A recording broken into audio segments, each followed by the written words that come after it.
Okay, ladies and gentlemen, let's find our seats. We'll get started here soon. Gavel when you start hammering that. I never use the gavel. Or I try not You to. have to do this. Something's wrong, Brian. These seats are way too comfortable. Okay, ladies and gentlemen, we are live. Please find your seats.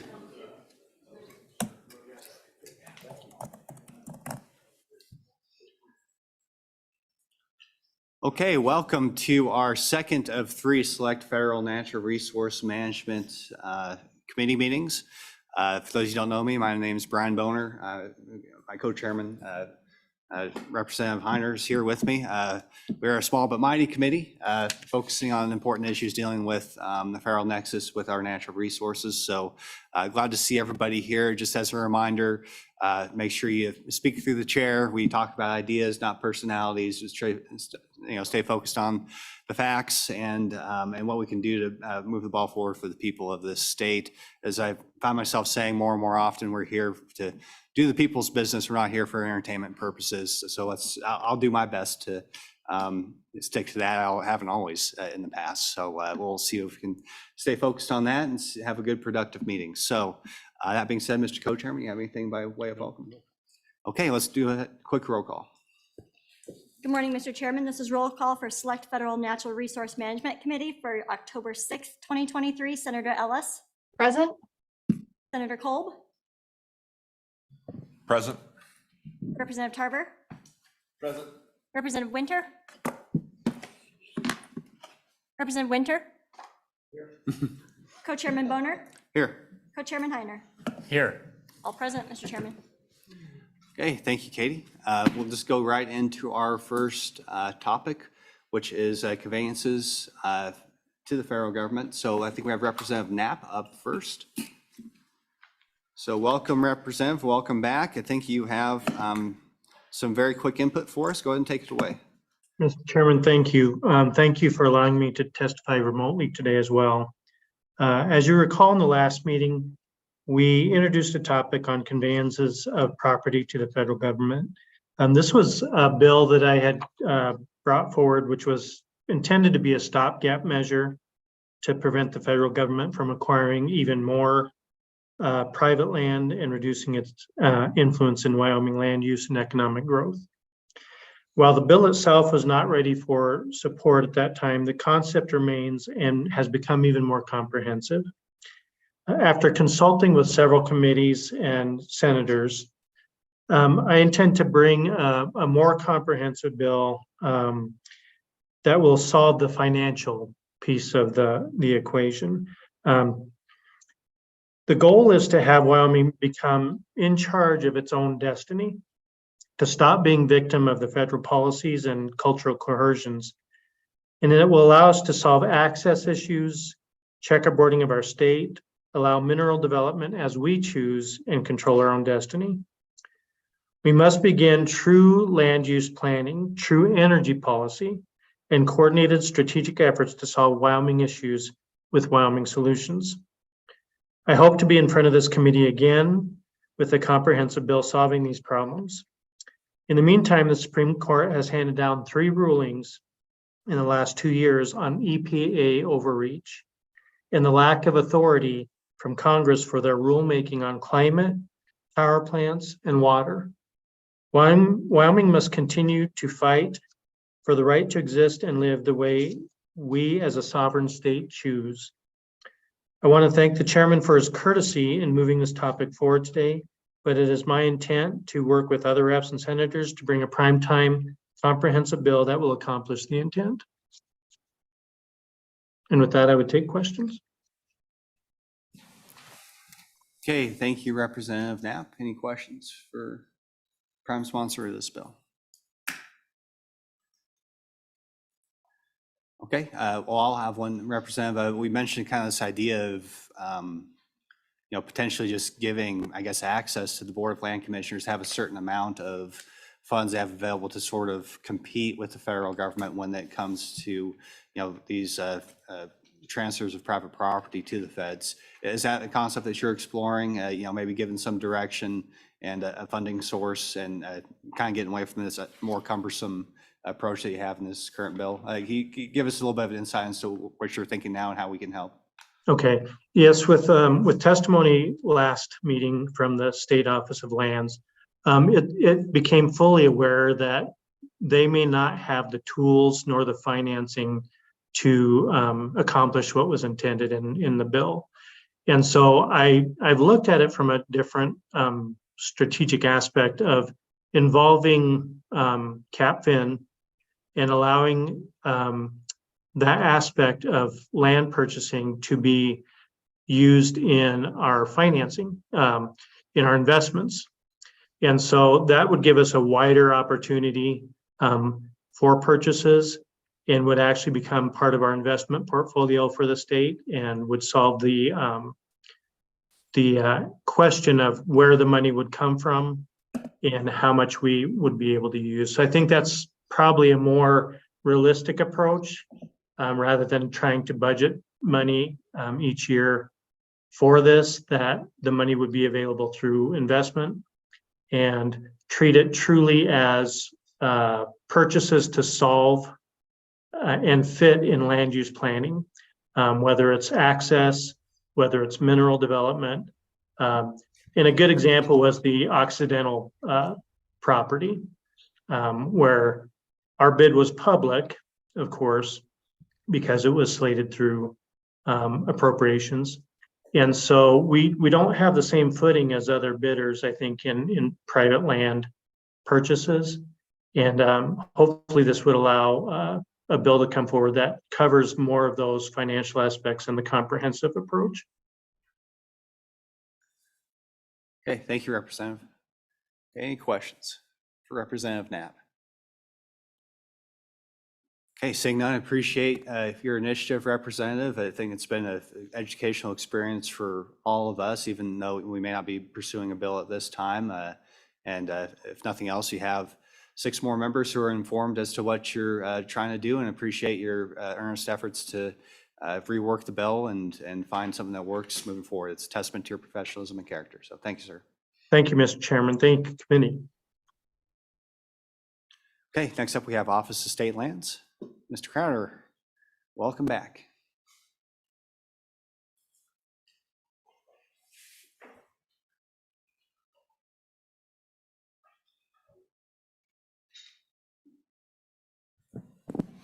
Thank you, Mr. Chairman. My name is Jason Crowder, Deputy Director for the Office of State Lands and Investments. I appreciate this opportunity to speak to the bill this morning. And just like last time, we do have a few concerns. And like I mentioned, it started out being one of my favorite bills during the session. We can get all the land that we want, and we can say no if we don't want it and have an open checkbook to get it. But obviously, when you get down into the details of that, it doesn't work as smoothly as that. Some of the funding hurdles that the representative mentioned are still hurdles, and we're happy to work with him as we move forward through this discussion. I think something else that we should talk about is the actual process and making sure that we have that laid out and that we have clear timing of when the board and the office is expected to be responsive to these situations, and that we can do that with a fair amount of thought and analysis as we go forward. One of the things that is in current practice when we do land transactions in the office is a very detailed analysis of each transaction we look at, because we are acquiring or we're selling or we're trading a trust asset, a perpetual trust asset that was given to the state at statehood, and that's a very important purpose. And so we want to make sure that we're doing this type of work thoughtfully. As the bill is written now, we have 30 days to do all of that work. And that obviously means dropping everything because we don't know when these are coming. So we want to make sure that we have enough time to actually analyze all of the environmental issues that may be part of the transaction, the title issues, the value issues, and what is the true benefit, as the representative was mentioning. What's the true benefit? Is it the ability to participate in those big, high-level, statewide type situations? Is it simply revenue? Is it simply access? What are we talking about? And is that a true benefit that the state should pursue? We're not sure that we can complete all of that work in 30 days. We don't do that in any other transactional sense. So we want to make sure that we're doing that.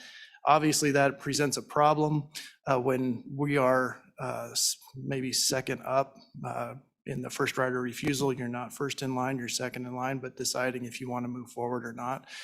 Those other parties, the federal government and the private entity, are in an agreement or would like to be in an agreement, and they have a timing component to that. So we want to be sensitive to it, that we're able to do our work while they're sitting there waiting for us to do our work, and that some opportunity doesn't pass either of those parties by as they move forward. As the process is now, if we don't make a change, or as the bill is written now, if we don't make a change to that timing, I think the Board of Land Commissioners would be forced to pass on a majority of these because they simply don't have all of the information to make a good informed decision. So I think that's one of the very clear things that we want to work with the representative on as the new bill is drafted. The other is policing. Obviously, how do we ensure that the private entity is sending that agreement to us with all of the information required? We're not watching title companies working title processes. So how do we work that through? And we're happy to work with the representative on that. But Mr. Chairman, those are my comments. I'm happy to answer any questions. Okay, any questions for state lands? Okay, I have one or two. So, go ahead, Representative Winter.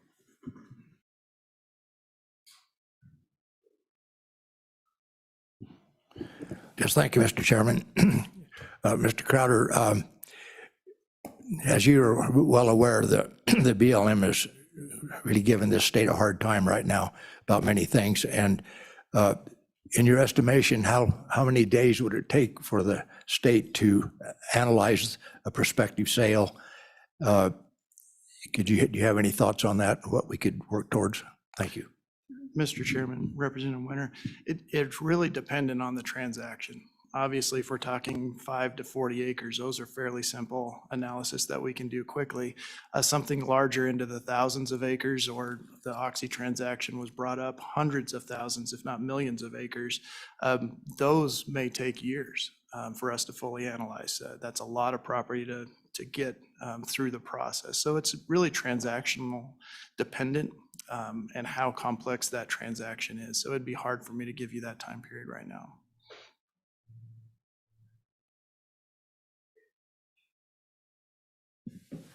Okay, thank you, Mr. Crowder. I'm just, I spent a little bit of time thinking about the difference in land management objectives between the federal government and the state government. Obviously, they're significant. And so I'm just, if you could speak in general terms about how you would see this playing out where, we have an obligation to have the largest return.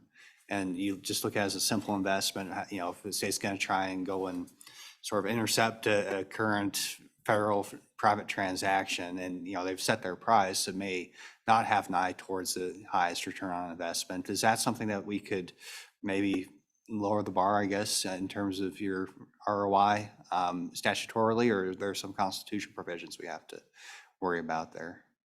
Mr. Chairman, that's a great question. And each property obviously presents its own attributes that are beneficial. And that's what I meant when I said we want to understand what is that benefit the property brings. And you're right, each one of those may carry a different level of analysis moving forward and a different level of risk tolerance along with it that the Board of Land Commissioners would feel comfortable with making an investment in. So that's obviously transactional dependent as well. But it's a very fair point. If we're buying a ranch and we've known that that ranch is largely free of any encumbrance or free of any environmental dumps or anything like that, it's just something that the state is very much aware of, that would be a very quick analysis. If it's something that we have not ever been a party to, we don't have existing leases in the area, we've not ever had to pay attention to that property, we may need to dig a little bit deeper, and if the Board of Land Commissioners expresses that their risk tolerance is much lower in one instance compared to another, that may be dependent on the analysis that goes forward too. Okay, any further questions, committee? Okay, thank you, Mr. Crowder. Okay, any public comment? Okay, going once, going twice. Don't have anybody online? Okay, public comment is closed. Committee? Looks like we have an offer from Representative Knapp to work on his own bill with especially cap fin. It seems like that would be an important committee to also deal with. So there's no motion. We'll just go ahead and let him do that. Okay. Seeing no motion or any discussion on that matter, we'll go ahead and move on to our 9:30 topic. See, we're ahead of schedule. There we go. We'll take up a bill that's a concept that's been around for a couple years now, this idea of recognizing that there has been a significant increase in federal royalty rates for oil and gas, and also recognizing that the state of Wyoming receives a little less than half of those royalty payments. And so we'll go over the details, but the idea of this bill is to offer a partial rebate to the affected taxpayer, recognizing that it's going to be revenue neutral to state and local government, but also recognizing that when you increase the royalty rate, it also has a negative impact on our severance taxes and on our ad valorem taxes, because you do deduct your royalty rate from those taxes as well. So making it so that our state and local governments do not feel the impact of this federal decision. Obviously, the discussions that we have in the legislature as to how we allocate severance taxes, how we allocate property taxes are some of the most contentious fights we have. The idea here is that we shouldn't allow a federal decision to put their thumb on the scale one way or the other there. So that's what the bill does. As a general overview, we have LSO staff to take us through a more detailed look at the bill. It's as with anything dealing with revenue distribution, it's incredibly complicated.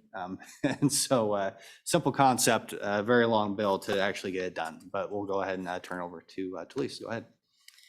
Mr. Chairman, members of the committee, Talise Hansen, LSO. I'm presenting Bill Draft 24, LSO 121, Mineral Royalties Proportional Severance Tax Refunds. This bill draft establishes severance tax refunds for specified oil and gas and coal severance taxes based on increased federal mineral royalty rates. So page 2 amends Wyoming Statute 94601 by creating a new subsection O. Subsection O provides that beginning calendar year 2025 and each year thereafter, the state treasurer shall transfer federal mineral royalty revenues to the severance tax distribution account. Paragraph 1 provides that there should be a transfer in an amount equal to the funds necessary to provide the severance tax refunds authorized. Paragraph 2 provides that the amount calculated to provide the severance tax refunds shall then be multiplied by 16.67%. This amount shall be added to the funds transferred under the subsection and separately distributed in accordance with the current severance tax distribution described in Wyoming Statute 3914-801B through E. Paragraph 3 requires that the transfer of the amount equal to the reduced ad valorem taxable value that results from an increase in the federal mineral royalty rate percentage and the proposed severance tax refunds multiplied by the established mill levies shall be distributed to the county treasurers. Paragraph 4 requires that the Department of Revenue certify to the state treasurer the funds necessary to provide the refunds and the distributions described in paragraphs 2 and 3 above. Page 4 amends 3913-111 by adding a new subsection E to provide that the Department of Revenue shall calculate the amount to be distributed to the county treasurers, which was previously discussed in paragraph 3. Pages 5 through 9 provides refunds to certain taxpayers for a portion of the severance taxes paid. The refunds begin with mineral production taking place on and after January 1st, 2025. Page 5, paragraph 4 provides refunds for taxpayers for a portion of the severance taxes paid on surface coal mined from the federal mineral estate or paid on underground coal mined from the federal mineral estate.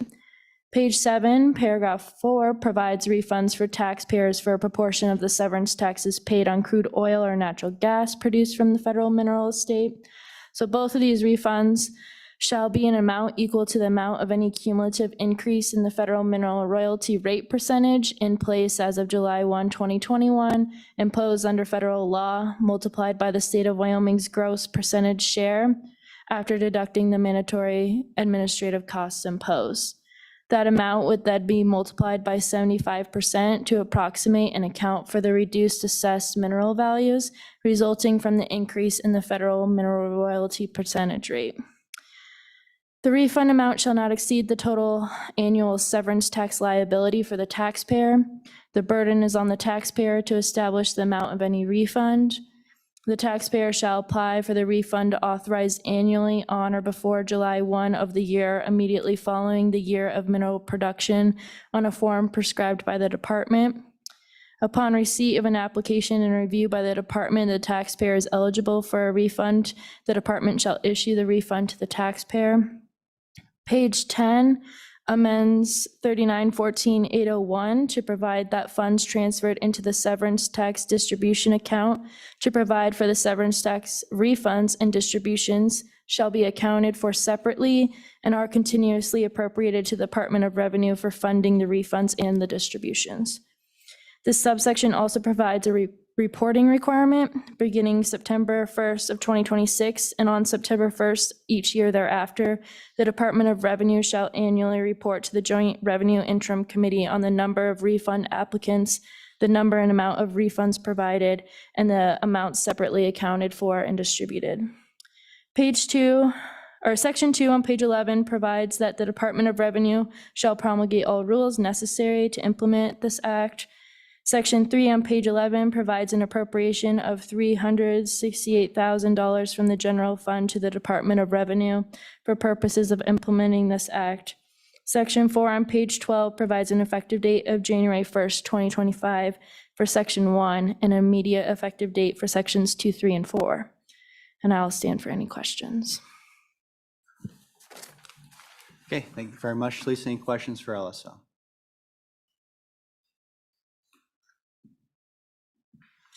Okay, so very good overview. Obviously, we have to do it in not necessarily chronological order of the way in which this process would work. We're putting everything, as it appears in statute, starting with Title IX and moving on. But the general concept here is that a affected taxpayer would apply for the refund, and that would be sort of the mechanism that drives all the other distributions, including those transfers from the FMR account, which should have a otherwise larger than normal amount of funds in it due to the increased royalty rate. Now, drive that transfer from the FMR account to both severance tax account, which is see a reduction, and have a distribution method for our county treasurers to make up for the ad valorem changes. So that's a basic concept there. And we could go into more detail if you like. I do have a nice little summary I made last session I could forward on to the committee that goes through in sort of a chronological order instead of the order that we see it in the bill. But that's the general concept, committee. So any questions about this extraordinarily complex revenue distribution system we have? Senator Kolb. Yeah, thank you, Mr. Chairman. Just it said that you have to apply for a refund, and I just wondered if you could enlighten myself on just how complex that could be or simple it could be to apply for that said refund. Thank you, Mr. Chairman. Right, I think we can either have industry or the Department of Revenue probably answer that question better than me, but it's my understanding that the royalty rate is already known, both obviously by the industry and also by the department. If not Department of Revenue, then definitely the Oil and Gas Commission. And so all the information is already there. It's just a matter of putting it together. And like I said, this is the fundamental idea here is to not increase the size of government. There's a one-time appropriation for software updates for the Department of Revenue, but the idea is that the industry is going to have every incentive to pursue the refund, and that would be they'd be doing the heavy lifting, obviously, with the verification that already happens in the Department of Revenue. But yeah, either Department of Revenue or industry could probably answer that question better. Okay, any questions, general discussion about the bill draft, about the method that we're using to go about our state objective of providing stability to state and local government and a measure of stability to industry? Okay. So with that, we do have the Department of Revenue. Welcome, sir. Please introduce yourself for the record and proceed with your testimony.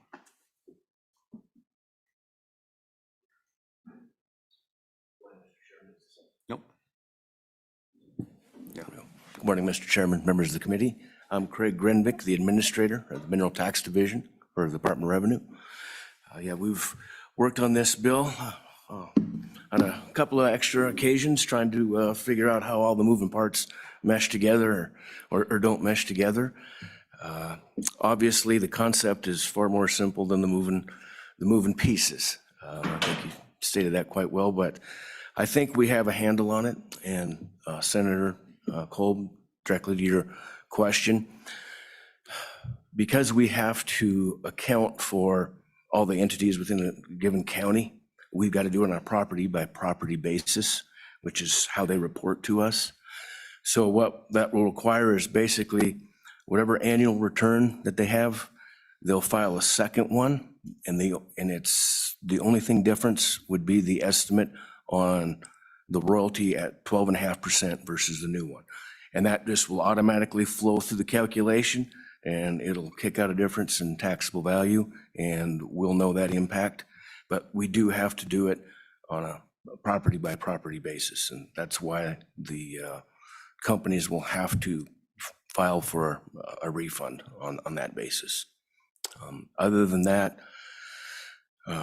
we can hopefully leverage what we've learned through the estimated severance tax, working with the treasurer's office and then getting money back and distributing it out. So that groundwork hopefully has already been laid, so we don't have a learning curve on that. Yeah, thank you, Mr. Chairman. Director, have you had any feedback from the county treasurers? I personally have not. Maybe Director Henson has, but I don't know if any of them are here today to speak on that, but I certainly don't want to speak on their behalf. Well, I just thought it's important to follow up, Mr. Chairman. Just thought it was important to know what they're thinking about this and how they thought it would work, and would there be any issues that they could foresee on a change like this, you know, for their duties. Thank you, Mr. Chairman.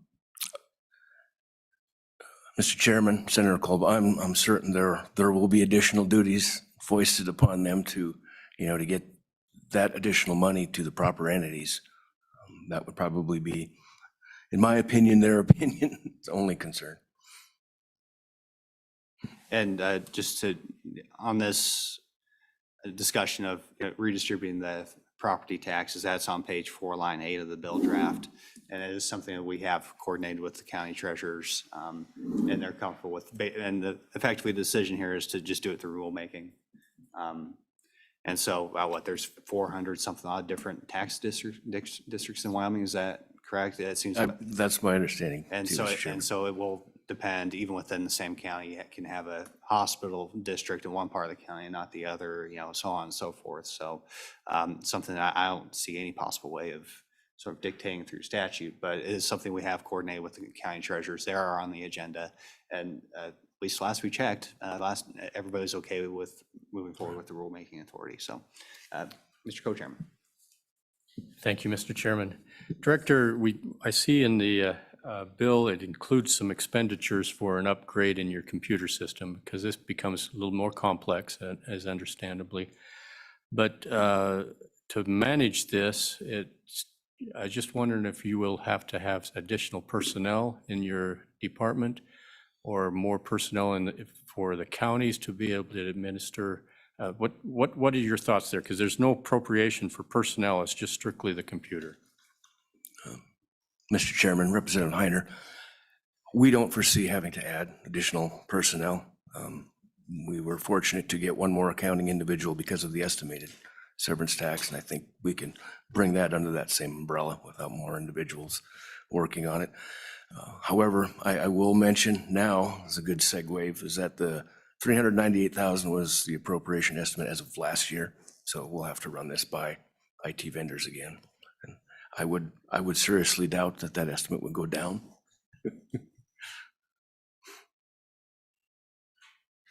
Well, that was going to be my next question. Is that 368,000 still an adequate number? And it sounds like we'll have to find out, but that's an easy adjustment to make. So, okay. Okay. Any further questions for the Department of Revenue Committee? Okay. Certainly appreciate your diligence on this this concept, which seems easy, but it turns out it isn't. So appreciate your working on the technical details, sir. Thank you, Mr. Chairman, members of the committee. Okay, next up, we have the County Commissioners Association. Hopefully I talked to some of Senator Kolb's ideas and concerns, but certainly this federal royalty rate increase affects revenue streams to local government in a negative way. So Mr. Ryman, welcome to the committee. Good morning, Mr. Chairman, members of the committee. I'm Jeremiah Riemann here on behalf of the County Commissioners Association. Apologize, I didn't hear Senator Kolb's questions. I'm happy to take those and address them. Mr. Chairman, appreciate the consideration of local governments in increasing federal mineral royalties. When those do increase, as you've noted in your opening, there is a downward impact to severance taxes and mineral property taxes that counties receive. Just as a little bit of a primer, in terms of severance taxes, the counties receive under the cap revenues for their general fund. There's a portion that goes into their general fund, and then there's another portion that goes into the county road fund. For some sense of the magnitude of that, counties currently receive just over $10.5 million on an annual basis in severance taxes. That's for all 23 counties. It certainly varies amongst them depending on the distribution of the formula. As I mentioned, that again goes to their general fund and then to their county road fund. The second place, of course, is to property taxes, mineral property taxes, which do have a negative impact, which this bill seeks to consider as part of the equation. And of course, that is one of the most major sources of local government revenue. For some additional context, counties themselves as a governmental entity take in roughly 17.2% of all property taxes that are collected across the state. The vast majority, of course, go to schools. Another portion goes to special districts, about 8%, and then about 2% to municipalities. Certainly appreciate, again, the consideration of local government revenues in this. I will just close in saying, in the past, members have expressed some concerns about this legislation. Really appreciate Chairman Boner's discussion with the commissioners at our spring meeting. I think it did have an impact, and although we haven't taken a formal position on this, I suspect we will take a different position than we have in the past relative to this legislation. With that, Mr. Chairman, I'd be happy to answer questions. If I missed something from Senator Kolb, happy to try and address those too. Yeah, thank you, Mr. Chairman. Jeremiah, it was about the impacts when it came to dealing with the rebates and the extra workload that was associated. I realize you're not representing the treasurers. And so there's a broader question with the counties. What kind of negative impacts do you foresee this type of legislation moving forward? What does it mean to you in dollars and cents, percentage change? I'd be curious to find out, or if you do have a position on that, what you could share. Thank you, Mr. Chairman.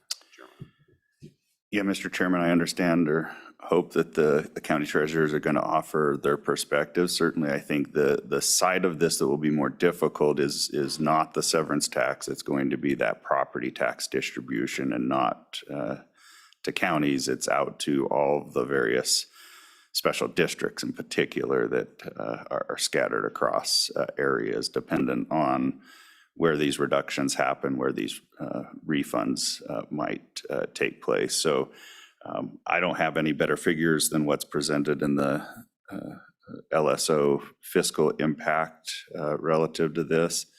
And I'm not in a position to be able to talk to the specifics of what the treasurers are going to have to go through in order to do that work.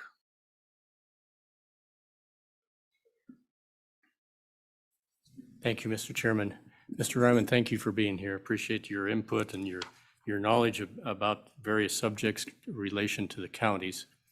So as we read through this bill, as I understand it, a producer can make application against this fund for the additional royalty payments that he has to make to the government, and we'll get some of that money back through our FMRs. But the counties you mentioned will have a reduced revenue because of property taxes, mineral property taxes. So then would the county treasurer make an application towards the fund as well? So we have the producer and the counties making application towards that fund to keep themselves whole? Mr. Chairman, Chairman Heiner, or Co-Chairman Heiner, it is my understanding that yes, then we would make application to try and remain whole in the equation as presented in this legislation. Follow-up? Thank you, Mr. Chairman. So as a follow-up, Mr. Ryman, the LSO projects that this could eventually reach approximately $120 million to the state. Does that include the mineral property taxes, or is that just in the severance taxes? As far as the counties go, does this include the counties' loss in mineral property rights, or is that in an additional amount? Because it could be significant for the counties, and I'm just trying to grasp how much that would be. Mr. Chairman, maybe you have that better at your fingertips than I do. I'll have to dig through the fiscal impact a little bit better real quick Right. for you. So it's the fiscal note, you have to recognize it's only assessing the impact of the bill itself. But it's also, that decrease you see in the fiscal note is the increase that we would otherwise realize if we did nothing. So if you use that number, that 120 million number, and, in rough figures, if that's the amount of increase the state received, you'd be looking at a $7 to $8 million decrease in ad valorem taxes statewide. And so that'd be the negative impact. There'd be a similar negative impact on severance taxes. So now that's assuming a lot, assuming everything stays the same and all of the federal leases go from 12.5% to 16 2/3. So that's projecting probably roughly, we'll hear from the Petroleum Association, but I would imagine at least 10 years down the road to have all the leases, transfer from 12.5% to 16 2/3. So obviously, we don't project out that long when it comes to the price of oil, price of gas, amount of production, that sort of thing. So there's a lot of unknowns in that $120 million figure, but since that's what's in the fiscal note, that's useful to talk about. I think that's probably pretty close ballpark. And so, that's the amount of funds we're talking about. That's the impact that this decision has on our state. And so if you want to have an extra $120 million in dependency on the oil and gas industry and the U.S. government, then we should go ahead and vote against the bill. But if we want to have some stability and also help with that decrease, that a little less than $10 million hit potentially to both severance tax and our county ad valorem taxes, and that's the reason for the bill. So, Yeah, Ms. Co-Chairman. Mr. Chairman, so just so I'm clear with this, the mineral property taxes could decrease. We're projecting $7 million with this increased mineral rate. Roughly speaking, assuming that $120 million number that's in the fiscal note, that's correct. Yeah, and Mr. Chairman, I think you've made it clear for anybody that's not clear, the state is going to see additional revenue as a result of the increased federal mineral royalty because the state receives 48% of that amount. Question is then what to do with that against the impacts it's going to have to producers, to local governments, and I think this tries to compensate for that.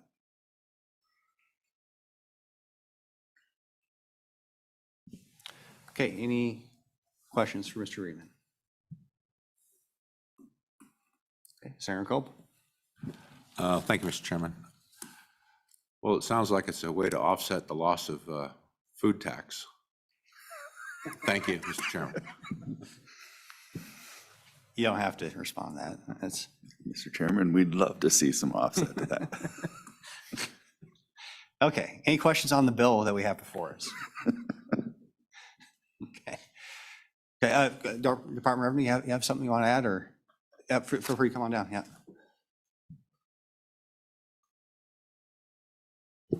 Mr. Chairman, just a point of clarification. The way the department envisions this, the county wouldn't have any responsibility on having to apply for the refund. The onus is on the taxpayers. There's no way for the counties or us to know what that difference in the royalty would be. So they would apply for it, and we'd run through the calculations, and the counties would receive those funds automatically. Okay, and so you'd kind of have to ask the counties, I assume, what the tax rate is in a particular tax district. Is that correct? How do you see that interaction playing out, I guess, between the Department of Revenue and the county treasurers? Maybe go ahead. Mr. Chairman, the timing in the bill is such that the distribution happens after the mill levies are known. So we have those known numbers, and we'll run through the calculations ourselves. Okay. And so it'd be on the taxpayer to tell you which tax district the production happened in. Is that Correct. They do okay. that anyway through the other reporting on each property. Okay, very good. Thank you. Mr. Co-Chairman. Thank you, Mr. Chairman. Follow-up question for Department of Revenue. I certainly tried, Mr. Chairman. So I'm still concerned about this mineral property tax reduction. So based on your comments, will the Department of Revenue not keep the counties whole on the loss in property taxes, or is it just in severance taxes? The compensation to the counties reflects the decrease in the assessed value. So in that concept, they're kept whole. Yeah, thank you, Mr. Chairman. Just to be clear on this, when the severance tax goes up, the counties will receive less money. I mean, if nothing changes. So this is merely a way of making that situation better than it's going to be with an increase, with the severance tax increases in the federal government level, that they'll receive less money. So this is a way of back funding that and making them more whole. I don't know if it's going to be perfect, but it's certainly better than just sitting there and doing nothing. I mean, would you agree with that statement? Mr. Chairman, I would, yes. Okay, any further questions for the Department of Revenue or the county commissioners? Okay, thank you, gentlemen. Appreciate your diligence on this. Next up, we have county treasurers. Looks like we have the Sublette County treasurer online, it looks like. Welcome, ma'am. Please introduce yourself and please state your name for the record and proceed with your testimony. Good morning. This is Emily Parvasini, Sublette County Treasurer. I'm not sure how to make my camera work, but can you hear me okay? We can hear you just fine. Oh, there we go. Now we can see you. All right. Okay. Emily Parvasini, Sublette County Treasurer, here representing the Wyoming County Treasurers Association. We don't have an official stand on this bill. The fact that it proposes to keep the counties whole and any entities that might get those distributed funds whole as well means that for us, really, it just boils down to receiving the money, distributing the money in a different way than we currently do, only because we're receiving it a little differently at a different time, I presume, than the tax money that we're already getting for ad valorem and severance from the Department of Revenue. It should be not a problem, I don't think, for any of us, as long as we know the tax districts that those monies are coming from.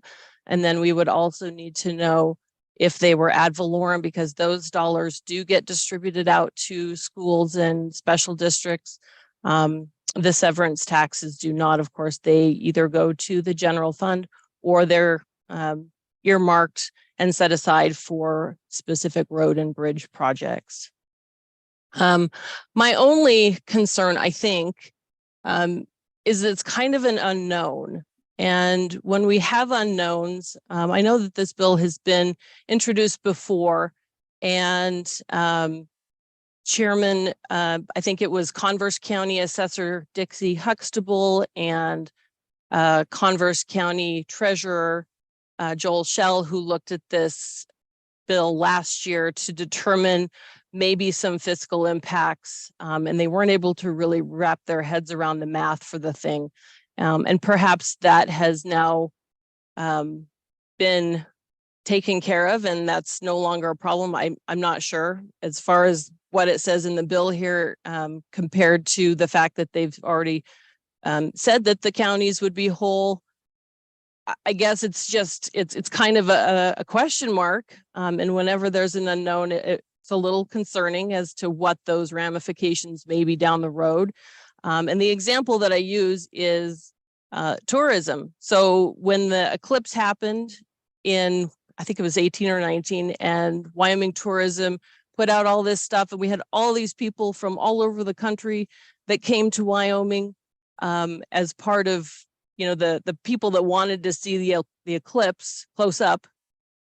And then after, you know, then they came here, they discovered how awesome it is in Wyoming.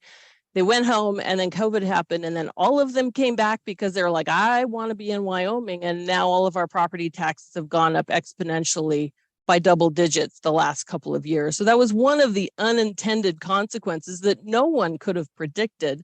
And so that would be my only concern with this, is that, you know, are there going to be unintended consequences that at this point maybe haven't been fleshed out?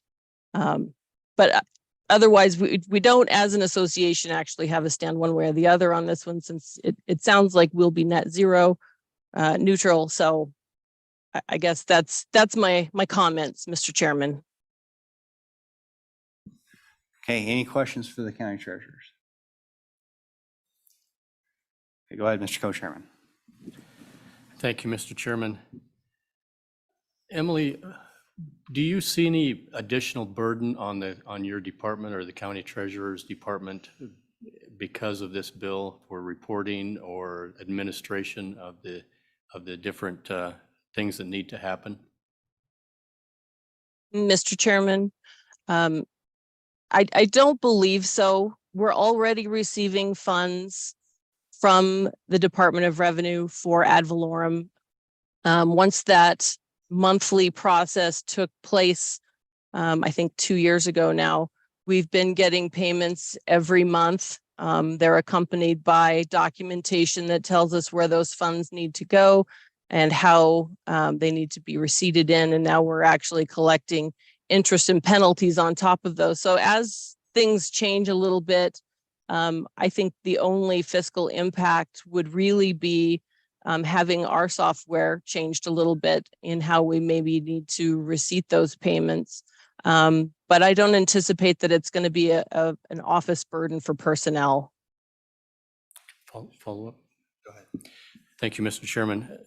As a follow-up, without this legislation being enacted, do you see an actual decrease or increase for revenue for Sublette County? I know you're more familiar with Sublette County than any of the other counties, of course, but do you, if we do nothing, will your revenue in Sublette County go up or down with the increased royalty rates?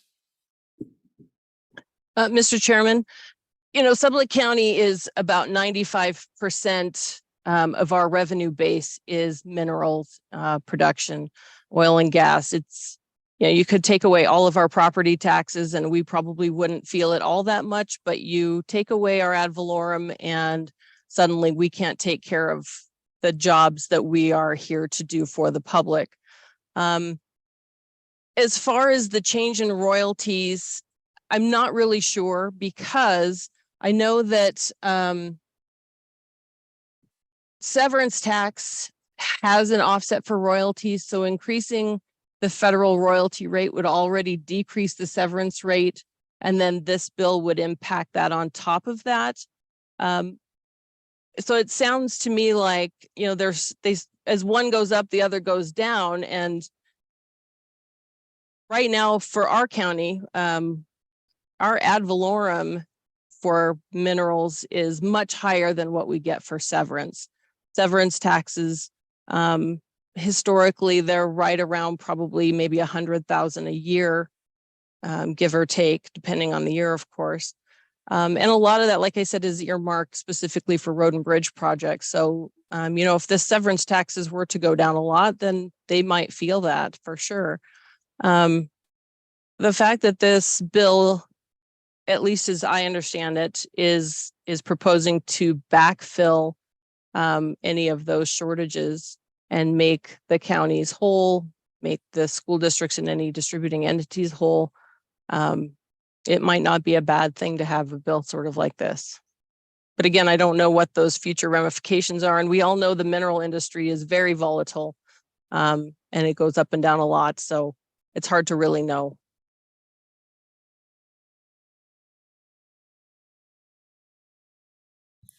Okay, any further questions for the county treasurers? Okay, I think it's implied, but I just want to make sure that we say it explicitly, the bill as it stands, basically having rulemaking with the Department of Revenue and the county treasurers, that from a technical perspective, that does work. Just want to verify. Thank you, Mr. Chairman. That was a yes? Yes. Okay, cool. Thank you. Appreciate that. Okay, any further questions? Okay, thank you, ma'am. Appreciate your time, and yeah, I look forward to continuing to work with you all as the bill moves forward. All right. Thank you, Mr. Chairman. Have a nice day. Yeah, you too. Okay, next up on the agenda, we have the Petroleum Association of Wyoming. Looks like Mr. Obermuller is on Zoom. He'll be testifying on this topic. Welcome back, sir. Welcome. Please provide your name for the record and proceed with your testimony. Morning, Mr. Chairman, Co-Chairman Heiner, members of the committee, Pete Obermuller, Petroleum Association of Wyoming. Apologize, I'm not there in person. My colleague, Colin McKee, is there in the room, and he'll be speaking to you all later about the various topics on your agenda on the actions of the BLM in many capacities. But since he's not a registered lobbyist, we figured it's probably better if I talk about this bill rather than him. So thanks for your indulgence. So, Mr. Chairman, we've been working on this bill for how many years now? 3 years, 4 years, Mr. Chairman. And every time we talk about it, it shocks me a little bit about how complicated we want to make it, even though it's really not that complicated. So while it's fresh in my mind, so I don't forget, particularly to Co-Chairman Heiner, the reduction in ad valorem is as a result of royalty rate increases happening right now. So your question to the treasurer about will it increase or decrease, the answer is that it is decreasing ad valorem to counties right now. That's how it works. So if you want to backfill that part of it, you have to pass some redirection of FMRs to backfill that, no matter what, whether it's this bill or another bill. If the top priority is backfilling county and school payments as a result of the actions of the federal government, you have to take action on that. There's no two ways about that. One way to do that is to combine the backfilling of counties and school funding as a result of ad valorem reduction with a nod to the industry that over the objections of this committee right now, other committees in the legislature, the governor, the entire federal delegation, that the federal government increased my members' royalty rates and essentially resulted in a bit of a boon for Wyoming, a tax increase, fundamentally a tax increase on our industry that your body, this committee, and no other committee in Wyoming voted for. So at the end of the day, what it does is helps to offset in a tangible way actions of the federal government. And I say in a tangible way because that's always a tricky question for legislators that I have trouble answering. Is legislators all the time want to ask me, what can we do about all of these things the federal government is foisting upon us? And as the legislature is concerned, that's a difficult answer because you can send terse letters and make statements and those sorts of things. But the only tangible thing you can do is to help try to make Wyoming as friendly as possible as it relates to our tax liability. And this is the way to do it. I will say, Mr. Chairman, I'm happy to answer more questions about that, but on the sticking with that FMRs right now, the previous question about federal mineral royalties and what it means to counties. So, I mean, your budget data book has that flow chart. I mean, counties don't rely on FMRs. That's not the distribution mechanism in Wyoming for federal mineral royalties. Most of that, it goes to the school foundation program and then to the highway fund. Counties do get a little bit of CapCon and a little bit of highway fund on county roads, but those are fixed amounts underneath the 200 million. As long as FMRs are above that, then they're not really impacted one way or the other by changes in FMRs, unless our FMRs drop significantly down below 200 million. See what I'm saying? So in terms of the change of FMRs, that's not a significant county source of revenue. It is in terms of ad valorem. Again, that's happening now, would need to be fixed if that's your top priority one way or the other. So I appreciate it, Mr. Chairman. I will point out that I know there was some conversation with Representative Stith about perhaps a different mechanism of this. This issue has run into trouble, as you know, Chairman Boner, because quite frankly, some of the argument is, well, we're not happy that the federal government increased the royalty rate and that Wyoming is going to be the beneficiary of that. But hey, we're a beneficiary, and why would we say no? And so Representative Stith has a suggestion about, rather than just a full refund to taxpayers, that perhaps the fund is created that would somehow reinvest specifically in Wyoming instead of just being a tax refund. Because of how far ahead of schedule you are, I don't think Representative Stith is on, and we'll be able to talk about that. But I'm open to that conversation. I'm open to that suggestion. That's a possibility if that would help alleviate concerns that we just really love federal government tax increases, and we're not willing to say no to that.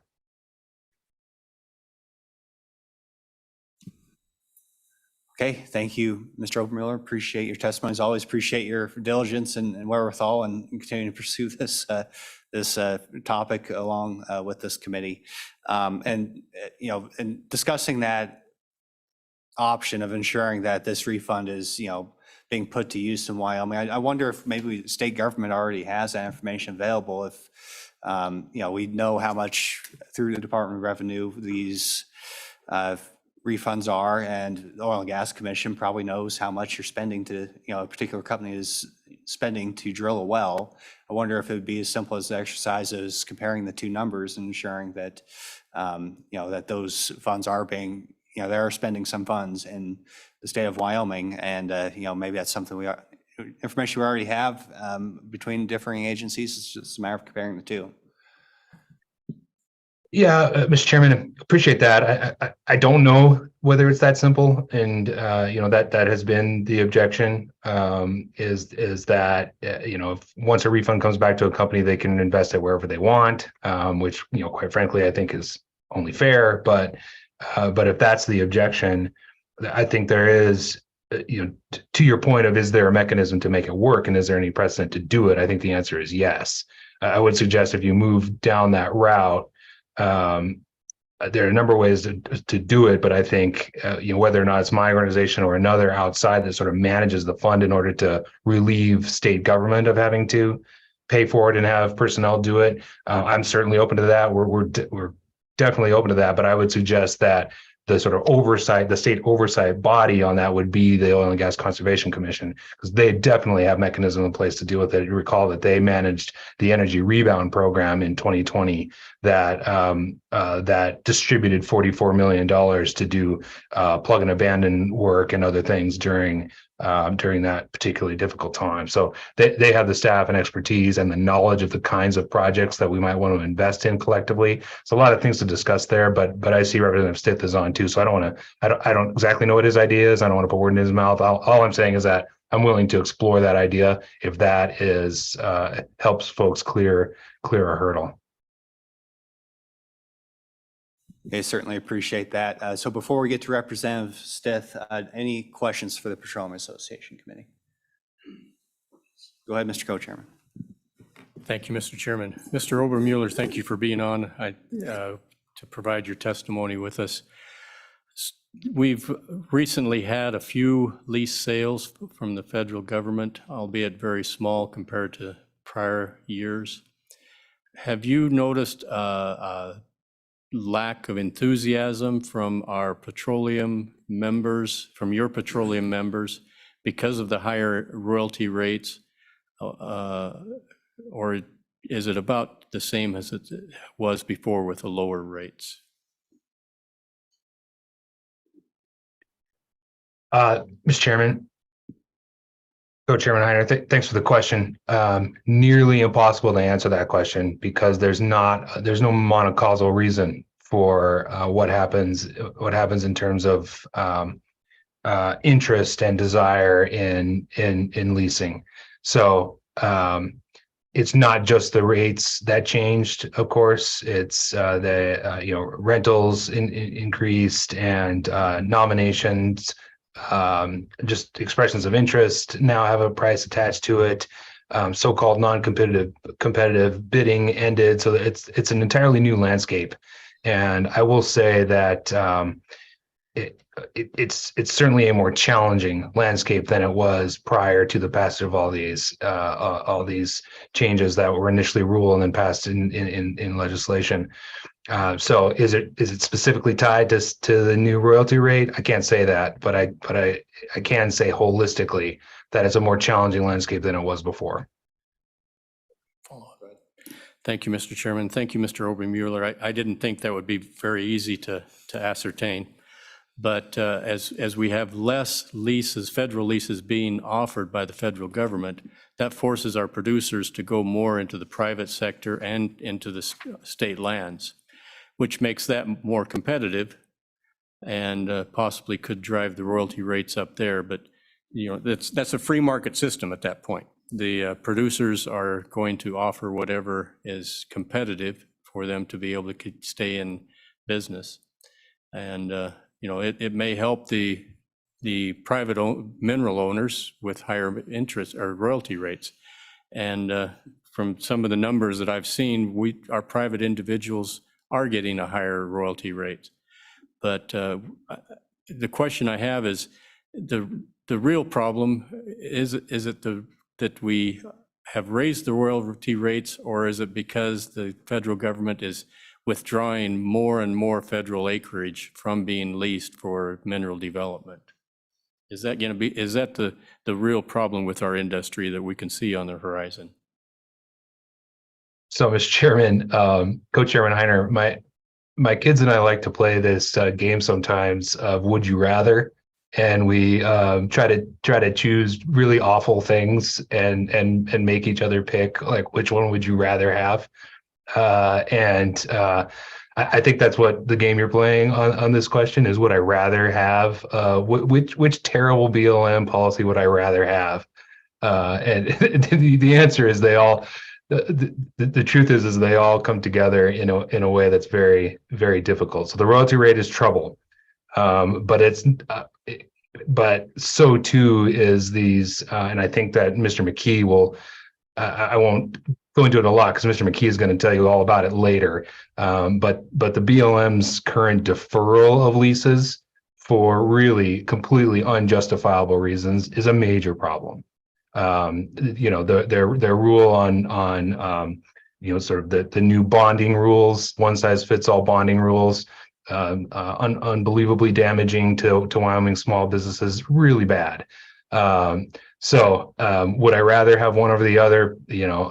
Impossible to say, but I don't think you can discount changing that royalty as an impact to us. And you mentioned private royalty rates being higher. That's true.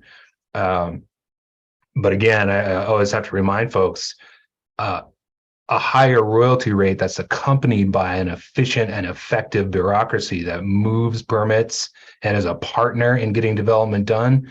Now that's a discussion we're willing to have. But at the same time that the BLM is being punitive and asking for more royalty rates, it's untenable.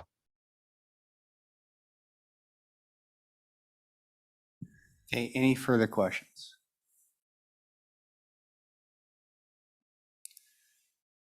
Okay, thank you for your testimony. Appreciate your involvement with the committee, and we'll see what we can do moving forward. Thank you, Mr. Chairman. Appreciate your work on this for so many years. Okay, next up, we have public comment. First up, we have Representative Stith, who has been waiting patiently with his digital hand up. Please welcome, sir, to Select Federal Natural Resource Management, and please proceed with your testimony. Chairman Boner, Co-Chairman Heiner, thank you so much for giving me the opportunity to present. And I wanted to, and for your efforts in pursuing 24 LSO 121, the mineral royalty refund program for federal mineral royalties. I think, as I mentioned in an email, and I apologize, it was submitted late yesterday, I think an amendment, as Mr. Obermuller discussed, could make sense to so that the state gets something out of this refund. That if we're giving a refund to the taxpayer, if we can say, hey, we'd like you to spend this on investment in Wyoming, I think that would make sense. The administrative details could get a bit complicated. I apologize that I have not worked on specific amendment language, but our hopefully our LSO staff, if the committee so desires to take up the idea, could work on that, whether it's through the Oil and Gas Conservation Commission or otherwise. But the idea here is, if the taxpayers are going to get a break, let's see if we can put that back into productive use to help all the people of Wyoming. And I really also appreciate the work of this committee. And later today, you'll be taking up the BLM Resource Management Plan in Southwest Wyoming. I may not be able to attend that, so I'll just get my 2 words in on that. I certainly regard that as a war on the West, and am appreciative of this committee getting involved to stand up against the BLM's preferred alternative B, which would dramatically and negatively impact the oil and gas industry in Southwest Wyoming. Do you have any questions for me? Well, thanks for your testimony, Representative. Any questions for Representative Stith? Go ahead, Senator Kolb. Thank you, Mr. Chairman. Representative Stith, I see you're sitting at your house enjoying yourself. Yes. The question is, you know, being the counties or the local governments are going to see a negative impact because of the federal rate increases. They're going to have less revenue. So there's probably a lot of different ways of talking about what we're going to do with the state's extra part of the revenue that the local governments aren't going to receive. So I guess I'll just play devil's advocate. Why wouldn't it be better just to give it back to the county's Board of County Commissioners or whomever within the county for them to decide where that money should be distributed to, instead of it going to another state agency or group, or to set a policy for what to do with that said extra revenue? So I'm kind of new to this. I haven't been working on this as long as other folks have, for this type of strategy to deal with what we're currently facing. So factually speaking, they are facing or have a revenue decrease because of the change with the federal government's taxation levels. So why do you think it's better to have it, I guess, delegated at the state level to distribute those funds, as opposed to giving it back to localities that directly have a loss in revenue? Thank you, Mr. Chairman. I hope I made myself clear. If not. Mr. Chairman, Senator Kolb, that's a good question. I mean, we have a relatively elaborate formula set up, of course, for how the severance tax and federal mineral royalties gets distributed, both the state level and for the local distribution. I'm not opposed to making sure that local governments aren't harmed by any new policy. However, I think that the bulk of the refund, we ought to the extent that we're giving a refund, we ought to make sure that it gets invested back here in the state of Wyoming. So I think that's not a great answer to your question, frankly. The devil is in the details about the knock-on effects of once you take a slice of revenue and you divert it someplace, you've got to deal with the fallout from that. I find this bill, which on its surface looks really simple, the more I think about it, the more it gets a bit complicated. I think if we want this bill to be a success, and if we want to put money back into taxpayers' pockets, I think the way to do it is to do it in a way that people can see that it's benefiting the state economy as a whole. So I apologize for the vagueness of that answer, and I appreciate this committee's work on hammering out the details.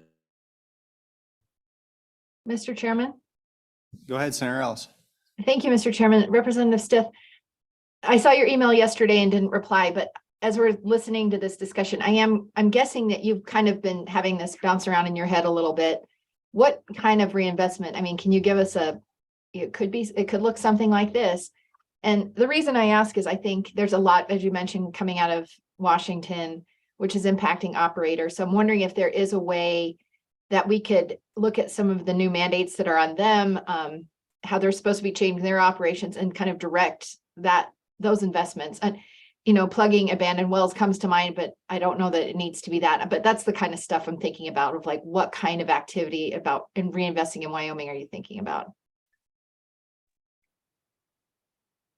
Mr. Chairman, Senator Ellis, I don't want to create a big administrative burden on implementing that kind of requirement on investment.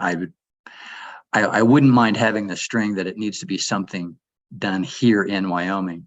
I know the BLM has, in my view, greatly exaggerated the burden of plugging abandoned wells and Mr. Obermuller can probably address the details better than I could, but our existing program of dealing with abandoned wells seems to be working. And I think you've got just maybe a couple dozen wells out of tens of thousands that end up being problematic. If the committee saw fit to direct some of this tax refund to address that issue as well, that could make sense. I don't have specific language, but I just think if we're going to be giving this refund, let's make it so that it's working for the state.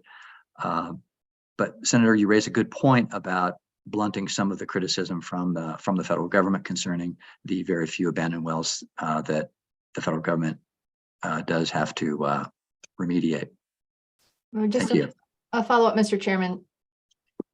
I guess so I'm just thinking of other things that operators do, road improvement, prior to us really investing in things like wildlife crossings over highways. I know that a lot of the industry, that was their burden to bear in the Jonah Field when that was first up and running. So those are the kind of projects I'm thinking of. So I know that it's not just about plugging abandoned wells. That's what I'm getting after, is like, what kind of investments in the state you're envisioning? Mr. Chairman, Senator Ellis. Well, as you can tell, I'm thinking more of the big picture of making sure that our economy grows. And so from my point of view, allowing the private sector to determine where they want those investments to go and letting the private market sort out which investments make the most economic sense. That's my preference. I tend to, if the market is not broken, I tend not to want to have the government regulate it too heavily. I can, however, see if the committee strongly believed that there was some specific market failure. Animal crossings might be an example. The Animal Crossing that have projects that have been done on my side of the state have been wildly successful. I think it's been a big win for everybody. For example, the Animal Crossings at Daniel Junction and then north of that have been really, a win-win for everybody. Reducing vehicle accidents, animal deaths, et cetera. So if the committee has specific ideas, but my idea has been more of a sort of and I apologize, it's sort of amorphous, right? But what I'm concerned about is making sure that we get a bang for our buck. Frankly, what I don't want to see is us to give a refund and then have the money just go to Houston and have someone buy a boat in Houston, right? And have the money just leave the state and not accomplish something here. Thank you. And so I guess following up on that statement, Representative, just would it be as simple as what I suggested? And, you know how much a particular company gets in a refund, and the Oil and Gas Commission knows how much they spend to, say, drill a well. Would that be a simple enough calculation? Just make sure that the refund does not exceed the amount that the particular company is spending to do work in Wyoming? Would it be something like that? Chairman Boner, I think there's great virtue to simplicity, and the fewer strings we have on the refund, consistent with the goal of reinvestment, to me would be a preferred solution. So the answer is yes. Okay. It looks like Mr. Obermiller has his hand up. Feel free to go ahead, Pete. Thank you, Mr. Chairman. Sorry to come back up to the table here. Couple of things. First off, I just want to remind everyone, I think you all know this, but when we have this conversation, we keep talking about, well, if we're going to give the taxpayer a break, I just want to make sure everybody knows that we get no break under this. Even if this bill passes, our taxes still go up. There's no, the 52% of it will go to the feds, and you don't have any control over that. But even if this passes, we don't get any breaks. It's all going up. Number one. Number two, to Representative Stith's comment about what could be invested in, and to Senator Ellis as well, because it's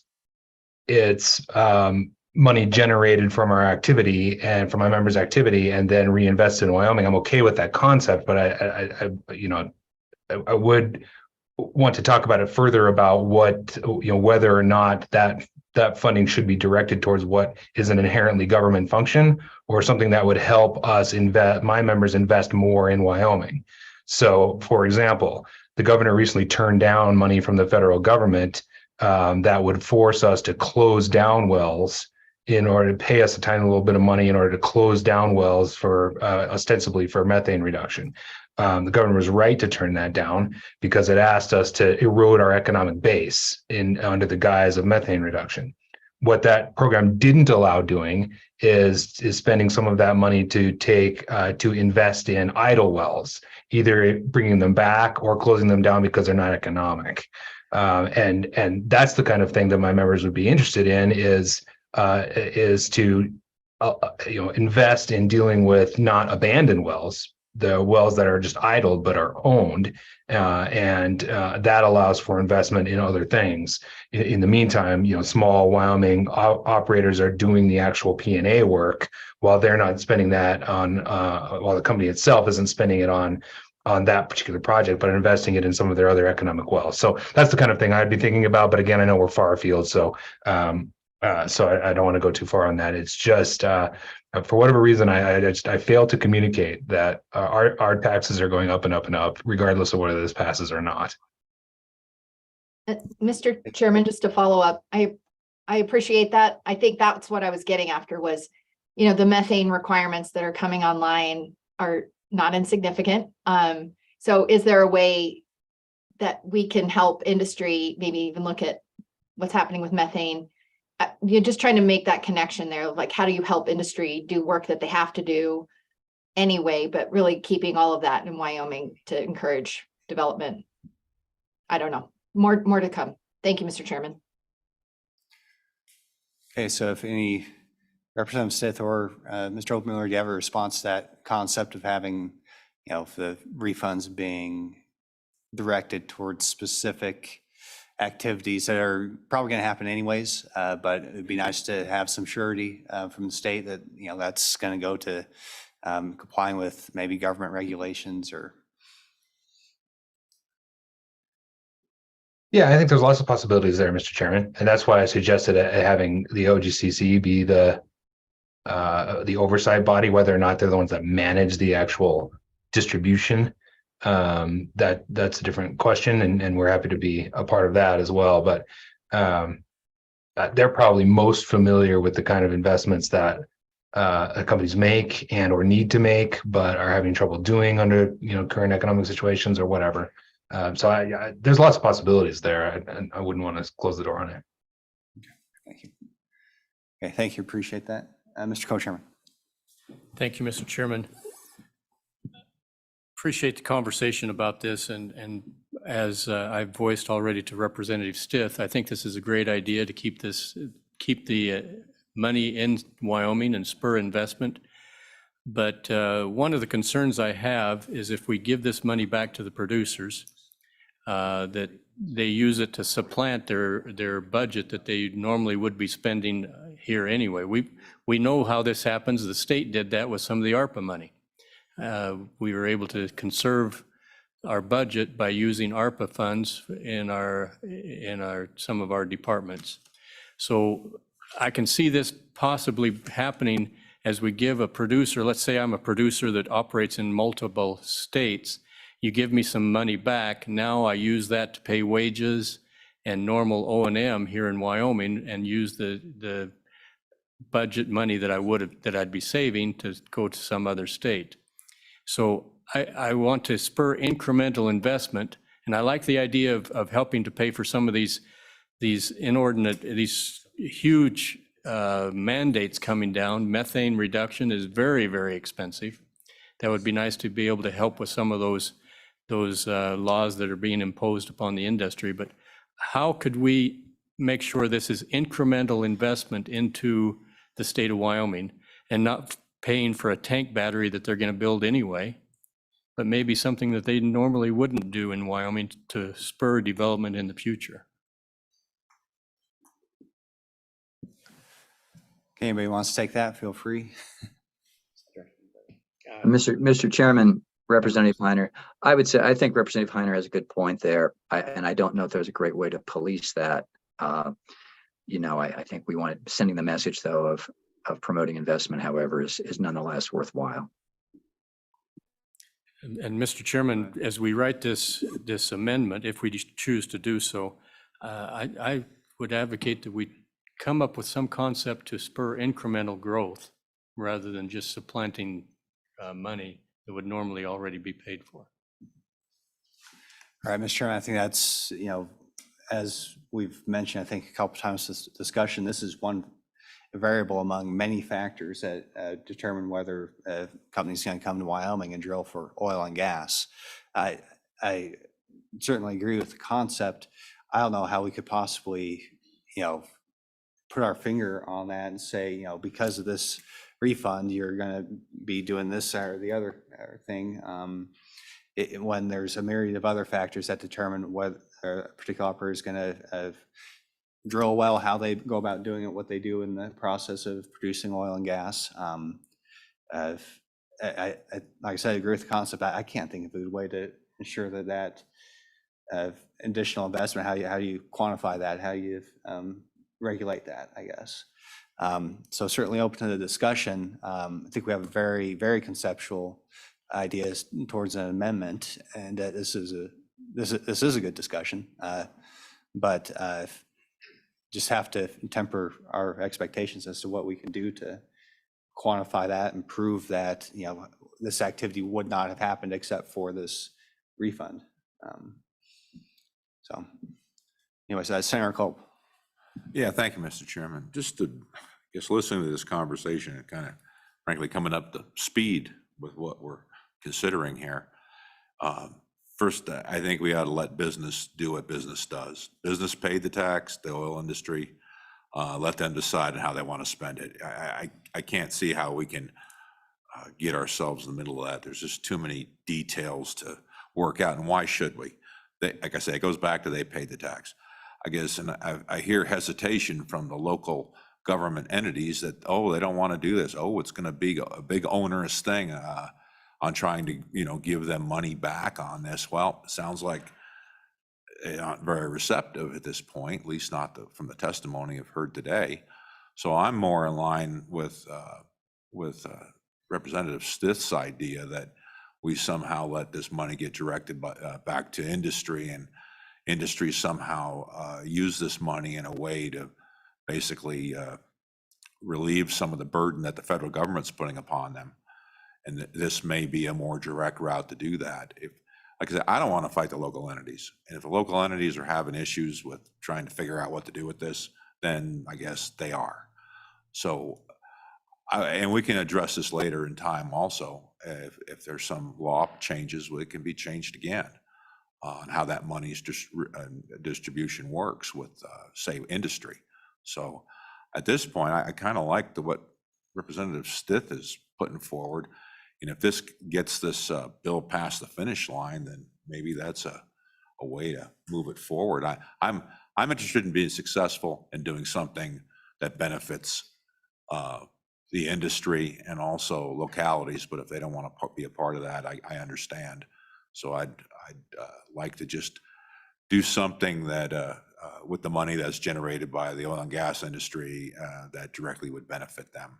Thank you, Mr. Chairman. Yeah, and it's my understanding that they're, at worst, the local entities were neutral on it, and so I think we have some decent chance to support among local entities as they go through their own process to determine whether they're going to be for or against a piece of legislation. But I think the focus here now is that everything works as advertised, and it looks like we're in good shape there. But I think you did hit on an important point, Senator, and question for Representative Stith. Appreciate your work on this, but there's a unanimous opposition to this bill on House appropriations. And just wondering if we add this amendment, is that going to make a meaningful difference in getting this bill to the finish line? I appreciate your diligence on this, but it seems to me that, and I'm guessing here because I've asked some of the more members of the House of Representatives who've been aggressively opposed to this idea, what their issue is, if we can address it, and I've received no meaningful response, to the point where I'm left to speculate that maybe they just want the money. And they don't care what the impact is on our local governments. They don't care about the impact on the industry. And so I'll just ask you bluntly, I know you can't speak for everybody in the House of Representatives, but will this make a meaningful difference in getting the bill to the finish line? Or are we just going to have 2 votes for it on appropriations instead of a unanimous opposition if we make this amendment? Chairman Boner, thank you for the forthright question there. I certainly wouldn't want to speak to how my colleagues would vote, but let me just say this, I'm working on it. I think if we can get something done to support our oil and gas industry that promotes investment in Wyoming, I think we should do it. So, I think it's worth taking a stab at this. Well, I do appreciate those efforts, Representative. That means a lot. Okay, any further questions? Kind of have an open discussion at this point. Any discussions for Representative Stith? Petroleum Association? Okay, thank you, gentlemen. Appreciate the input and the testimony and the good discussion. Okay, we have any further public comment at this time? Anybody online? Anybody in the room? Okay, public comment is closed, committee. We have some input for a rather, I would say, a significant amendment to require that the refund have some mechanism to ensure that the refund is spent here in Wyoming. And we could, I would hate to add that as exceptional amendment at this point.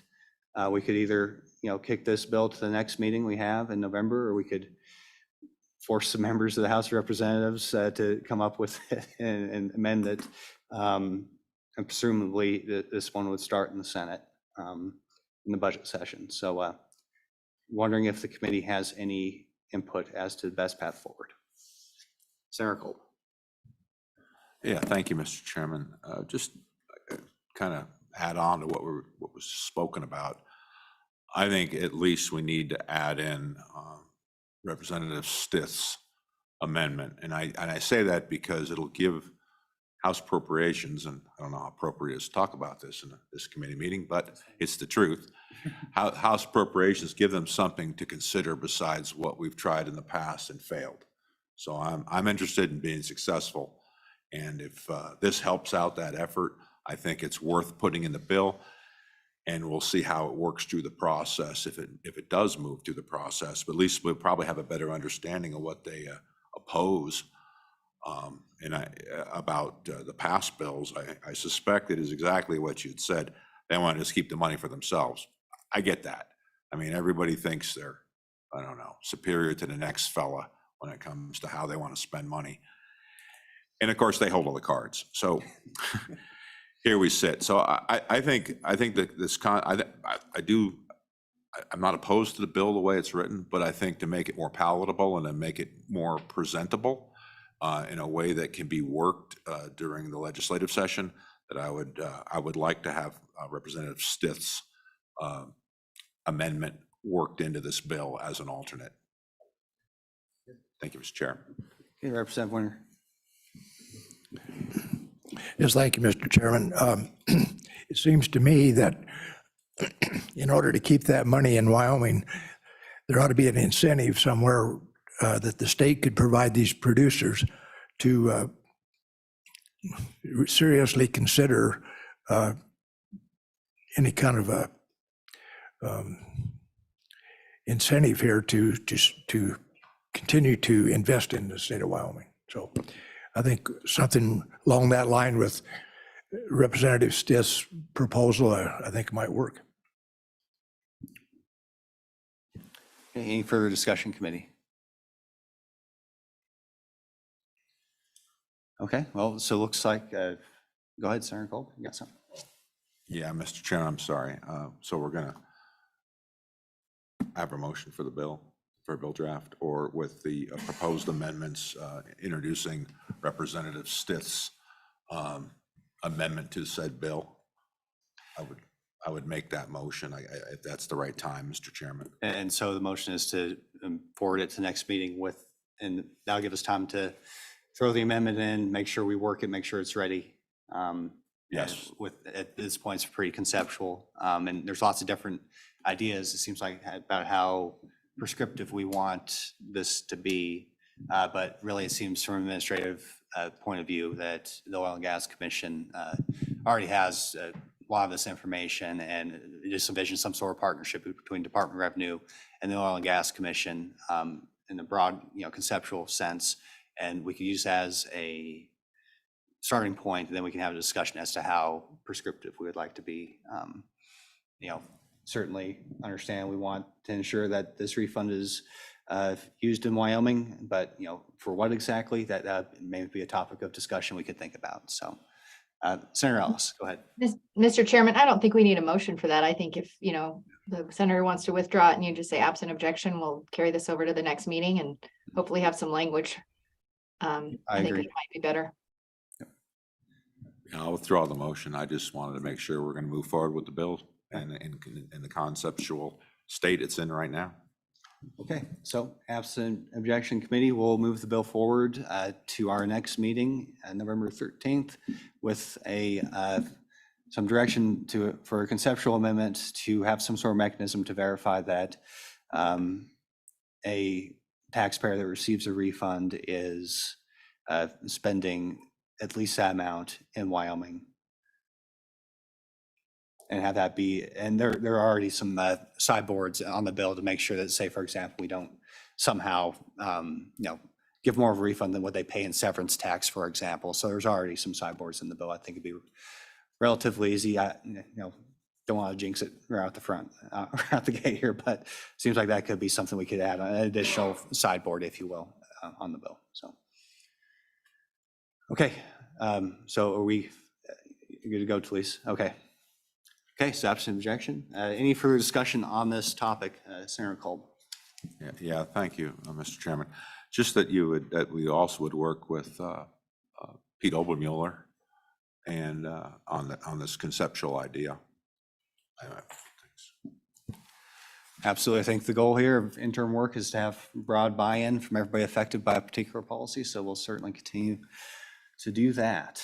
Okay, so committee, we're talking about severance taxes. We're talking about the effect of these federal decisions on state and local revenue streams. Anything else on this particular topic?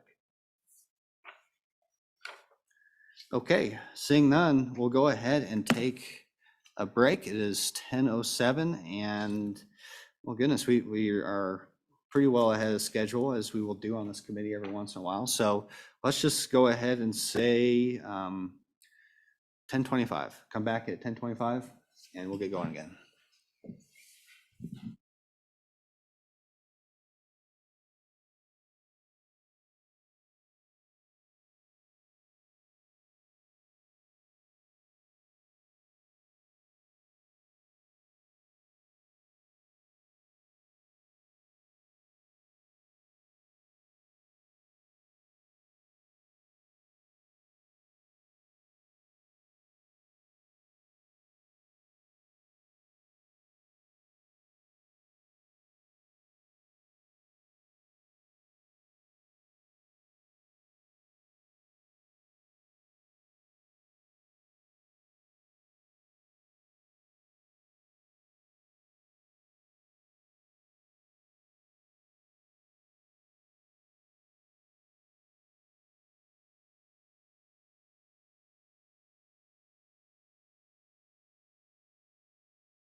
By way of a public announcement, we're going to change up the agenda here. The AG's office is well on their way, but we're so far ahead of schedule, we're going to have to go ahead and take our 12 p.m. topic now with oil and gas leasing update. We have the Bureau of Land Management here, as well as we'll have a testimony from the Petroleum Association.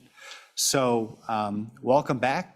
Feel free, whoever wants to come on up, come on up. We've got 4 chairs and room for more.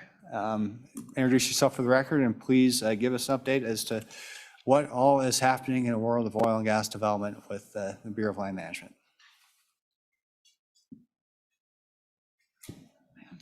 Good morning. Thank you, Mr. Chair, Mr. Co-Chair. We appreciate being here. And as per usual, I'm going to read these remarks because there's a lot of numbers in them, so I don't have them memorized off the top of my head. BLM Wyoming has held 2 oil and gas lease sales so far. Could you please introduce yourself for the record? I'm please? sorry. Yes. Thank you. Hi, my name is Chris Kirby. I'm the Associate State Director of BLM Wyoming. Thank you. My apologies. And I'd like my colleagues to introduce themselves, please. Good morning, Mr. Chairman, members of the committee. I'm Brad Purdy. I'm the Deputy State Director of Communications for the Bureau of Land Management here in Wyoming.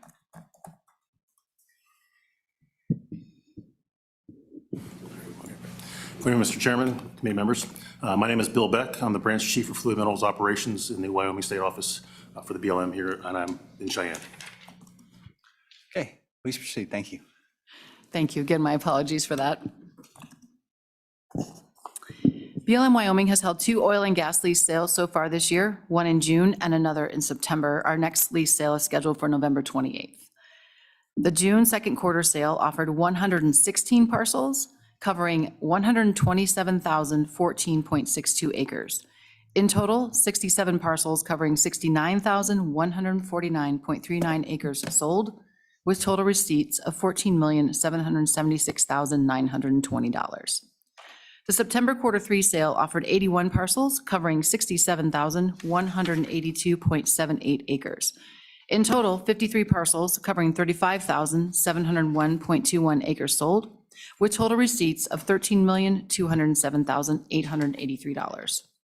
The proposed November quarter 4 sale currently consists of 39 parcels totaling 36,673.86 acres and is scheduled for November 28th, 2023. The 30-day public comment period for our proposed March 24 oil and gas lease sale in quarter 1 just concluded on October 2nd.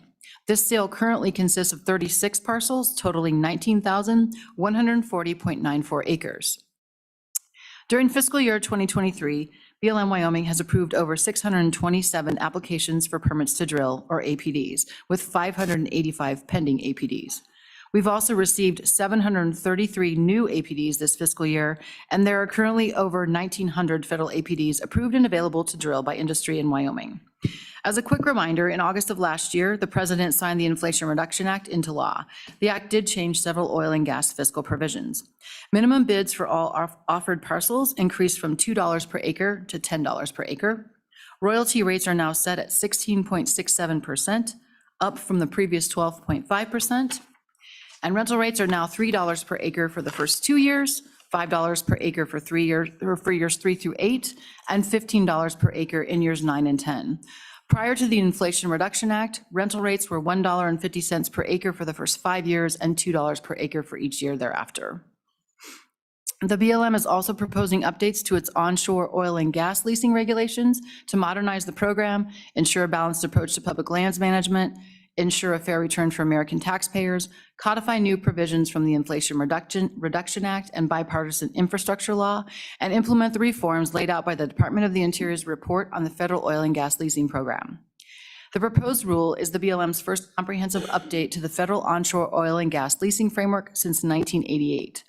The BLM has not updated bonding amounts since 1960, and they no longer meet the actual cost of cleanup in the event an operator goes out of business or otherwise fails to complete required plugging and reclamation, costs that are then borne by the taxpayer.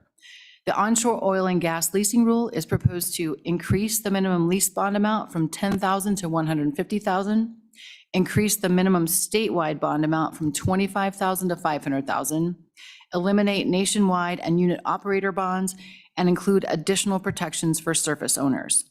The BLM held 5 public meetings and accepted public comments for 60 days. We're happy to answer any questions you have. Thank you. Okay, thank you, Ms. Kirby. Any questions? Go ahead, Mr. Co-Chairman. Thank you, Mr. Chairman. Thank you, Ms. Kirby, for being here, for the information. So the amount of acreage being leased is dropping each time you lease, 127,000 acres down to 67,000 acres. And in November, I think you said 36,000 acres. How much was leased in southwest Wyoming in the Rock Springs resource area? How much, I see in the RMP that's being proposed is going to severely limit oil and gas development. So how much was leased in that resource area this year and included in the last one in November? Thank you, Mr. Chair. Thank you, Representative Heiner. I'm going to turn that question over to Mr. Beck. I'm not used to the green light, sir. Mr. Chairman, Mr. Heiner, I don't have specifically numbers for Rock Springs field office area, but we can get those back to you when we get back to the office and do a report on that. Thank you. Okay, any further questions? Okay, and I have one more. okay, go ahead. Yeah. With the higher royalty rates, have you seen a drop in the lease dollar amount, or is it about what you expected and what you've had historically? I just wondering if there's lack of participation, lack of interest because of the higher royalty rates, or if they continue to be very well received at the higher rates. Go ahead. Thank you, Mr. Chair. I'm going to also turn this question over to Mr. Beck. Yes, sir. Mr. Chairman, while I don't have specific increase or decrease in percentages, I think I would say the general trend is a little dipping down slightly, but not significantly. That I could give you a 2-digit percentage decrease or anything significant like that. And following up on that, I mean, previous testimony was that prior to the suspension of the oil and gas lease sales for the first 2 years of the current administration, and then of course, by the time you started them again, it was at the 18% level, now the 16 2/3.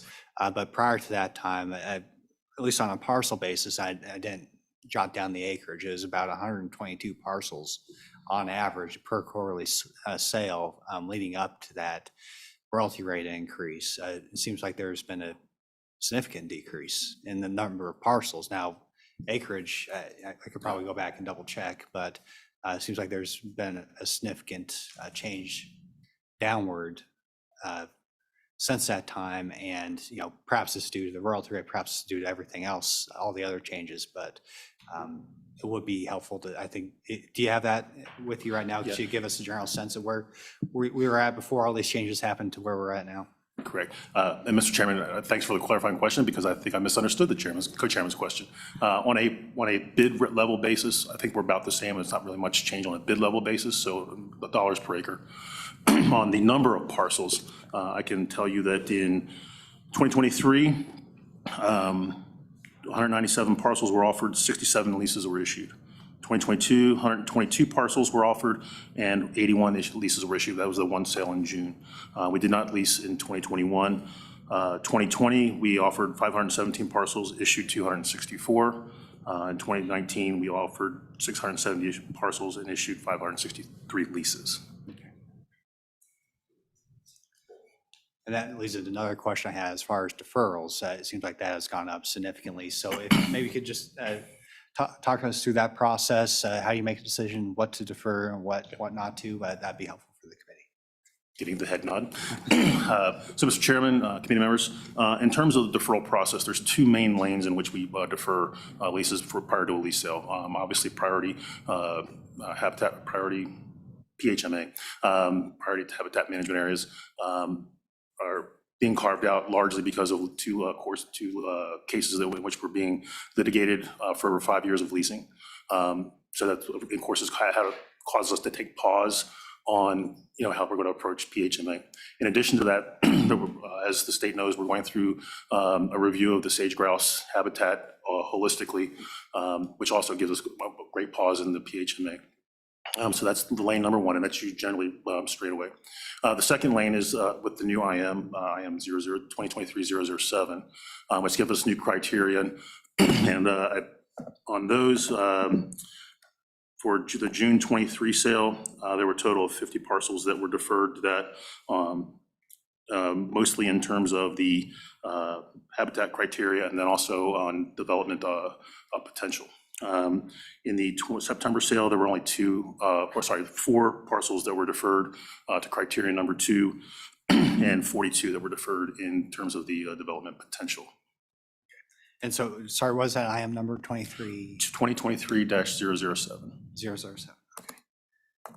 And can you explain briefly what an IM is for the committee? It basically is a policy in terms of how we're to go about doing the deferral and identifying areas that need further study for deferral. I should also note that we're a couple in the September lease sale that we also deferred because of a coal conflict, mineral interest conflict. So there's other reasons that we would also defer, but these are the 2 main lanes. Okay, and so going back to the other reasons for deferral with litigation, if I understand that correctly, all it takes is for some group to sue a particular, against a particular parcel or a category that would, a land use category that a particular parcel would fall in. That's enough to defer the lease, or do I understand that correctly? So deferred for further study, with this particular parcel, if it's in that category that's under which we're in the litigation for, should let's take a little more time to think through that so that we don't get ourselves with another lease sale in litigation. Okay, and do you have a timeline for how long you think through it? Usually it's not, maybe 1 or 2 lease cycles, so I apologize, we generally run 4 sales at any given time, 3 or 4, we're about to have an overlap for 4 sales. And so a full cycle is generally so 2 or 3 lease sales. By the time the 4th cycle comes up, we should have those thought through. Some of them require a little more thought, especially when we still have litigation out. We don't kind of know where the direction is going to go, so we're kind of a little hesitant to go forward with those. Actually, I appreciate your desire to prioritize, but I also want to share my concern that it might give a perverse incentive to a group to just defer based off of simply filing a lawsuit. Just hope you're aware of that, perverse incentive structure to exert undue influence over your decision-making. So go ahead, you had something, man. Thank you, Chairman. I just to kind of clarify too, I think with some of the litigation, there is risk if we issue a lease and then it gets overturned. We don't want people to have gone out and invested and spent the money and then have to kind of claw all of that back. So that's part of our concern with some of the parcels if we're thinking something might lean a different direction. Okay, thank you.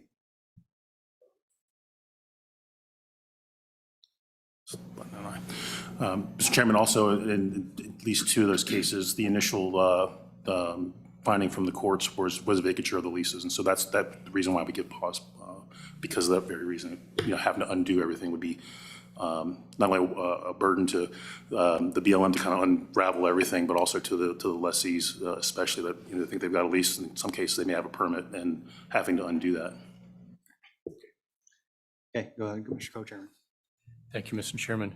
Mr. Beck, do you have any projections what the leasing will be like in 2024? Will it continue this acreage being downward trend, or do you think it's going to be a little bit higher in 2024?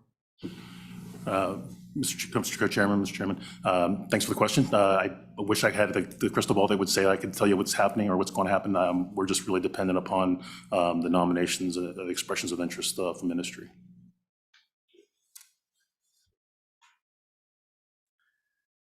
Okay, any further questions, committee? Okay, well, I appreciate the update and appreciate your involvement with this committee. It does help us quite a bit. Certainly, see it throughout the day here, but appreciate your, I say your involvement and, I'll just point this out now, the committee, this is the same folks who were issuing APDs and leases like there is no tomorrow only 2 years ago. So appreciate, having the career professionals here, dedicated career professionals with the federal government. And it's good for us to hear from you. And so we learn a little bit every time, I think. And I appreciate your continued diligence. So thank you. Thanks for having us. Yep. Next up, we have the Petroleum Association.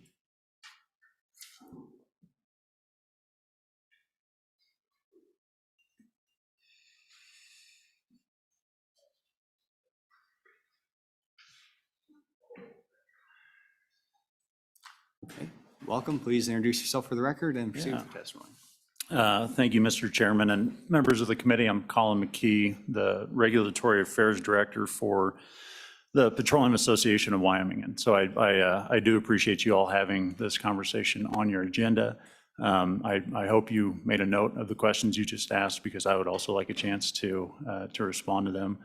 I really do, Chairman Boner, would like to kind of reiterate your appreciation to the BLM staff that is here. I've worked with each of them. They do a very great job.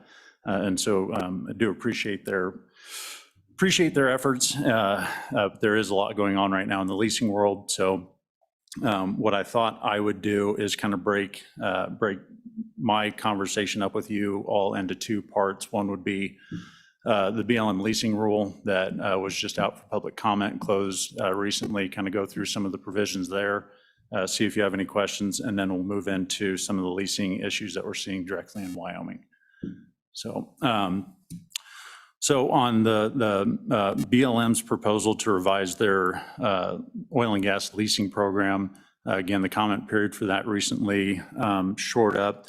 What that proposal does, it's kind of two parts. One, it adjusts the leasing program going forward. So the ability for oil and gas operators to get leases and how those leases must be operated. The other tranche of the proposal involves bonding.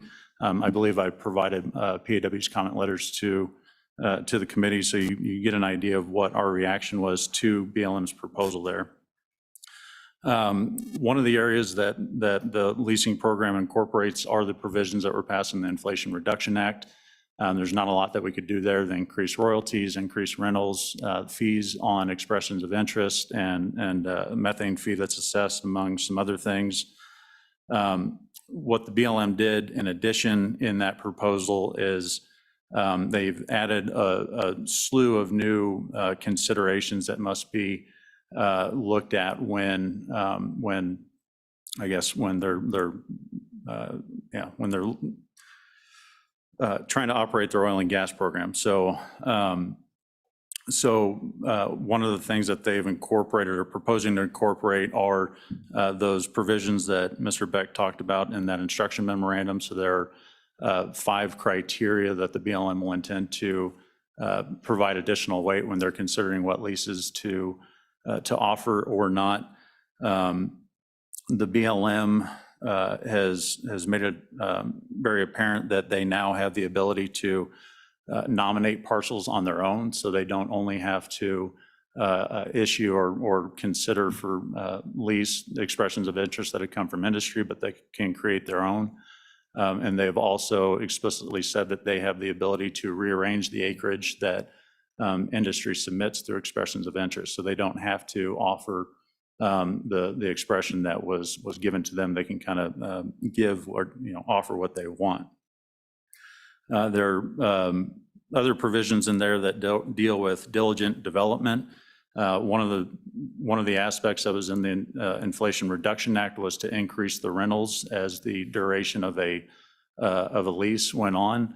The BLM has added additional criteria, or is considering to add additional criteria that would increase the cost of holding a lease if it is not developed within 5 years. And there are a number of other issues that were in there, issues involving the term of an APD, the ability of an operator to suspend the term of their lease if they're unable to develop it for certain reasons.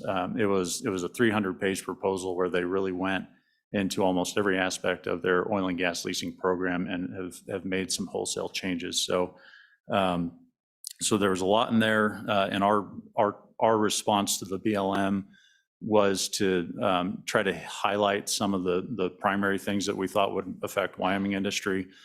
We had partnered with some other associations that got into the minutia of a lot of these areas, but tried to So that's the leasing side on that. The bonding side of their proposal, as Ms. Kirby said, they are looking to increase the minimum bid for both state, for individual leases and for statewide leases, and that is true.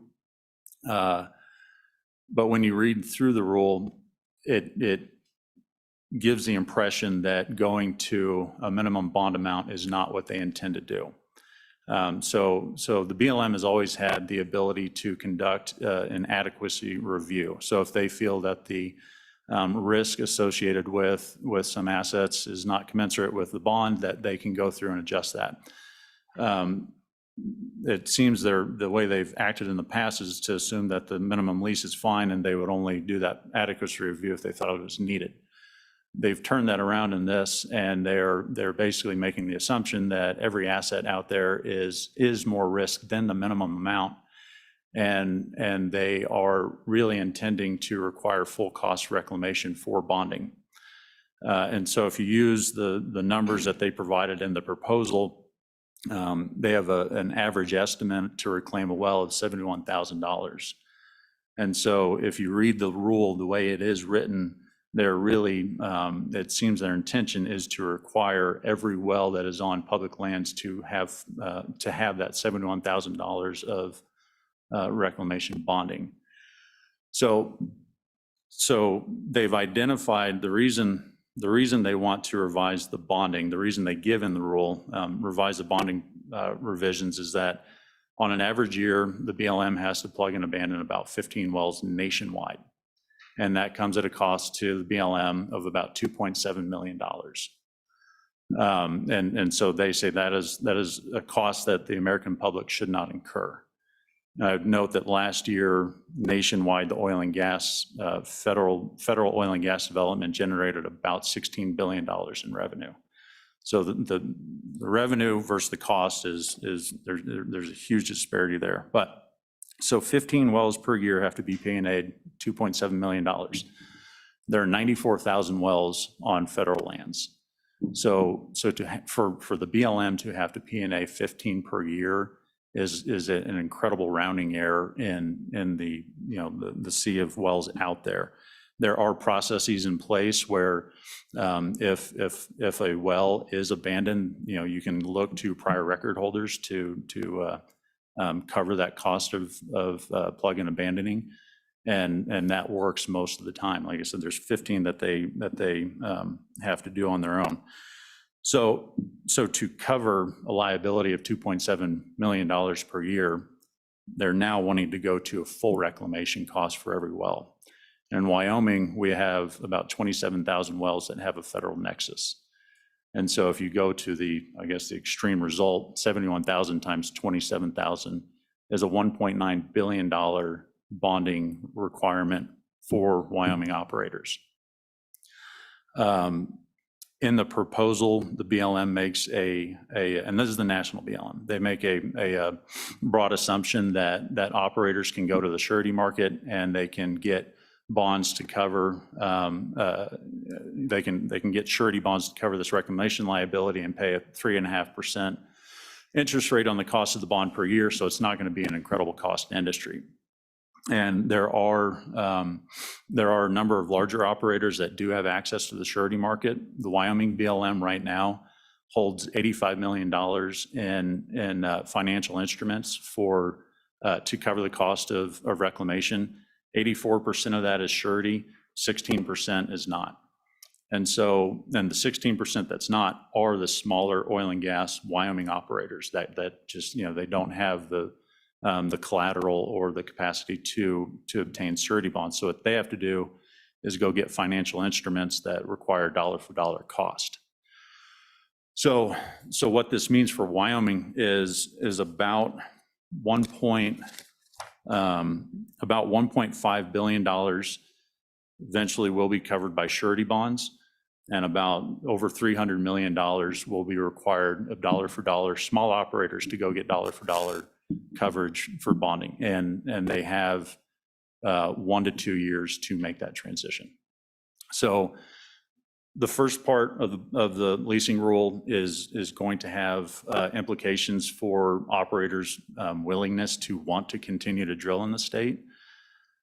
The bonding provision is going to have, if it stays in place, will have immediate effects on operators across the state and primarily on small oil and gas operators. So So that's the first part. I don't know if you guys have any questions on that.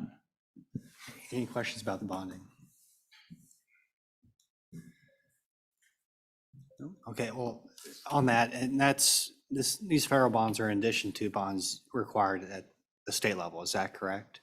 And maybe you could spend a little time talk about, how that works. Do we require both these federal bonds if it's a federal nexus and a bond with the Oil and Gas Commission? How does that work? Mr. Chairman, I appreciate that. To give you a better answer, I may actually phone a friend, Mr. Scott. Okay, come on down. I knew there was a reason why you're here, Mr. Scott.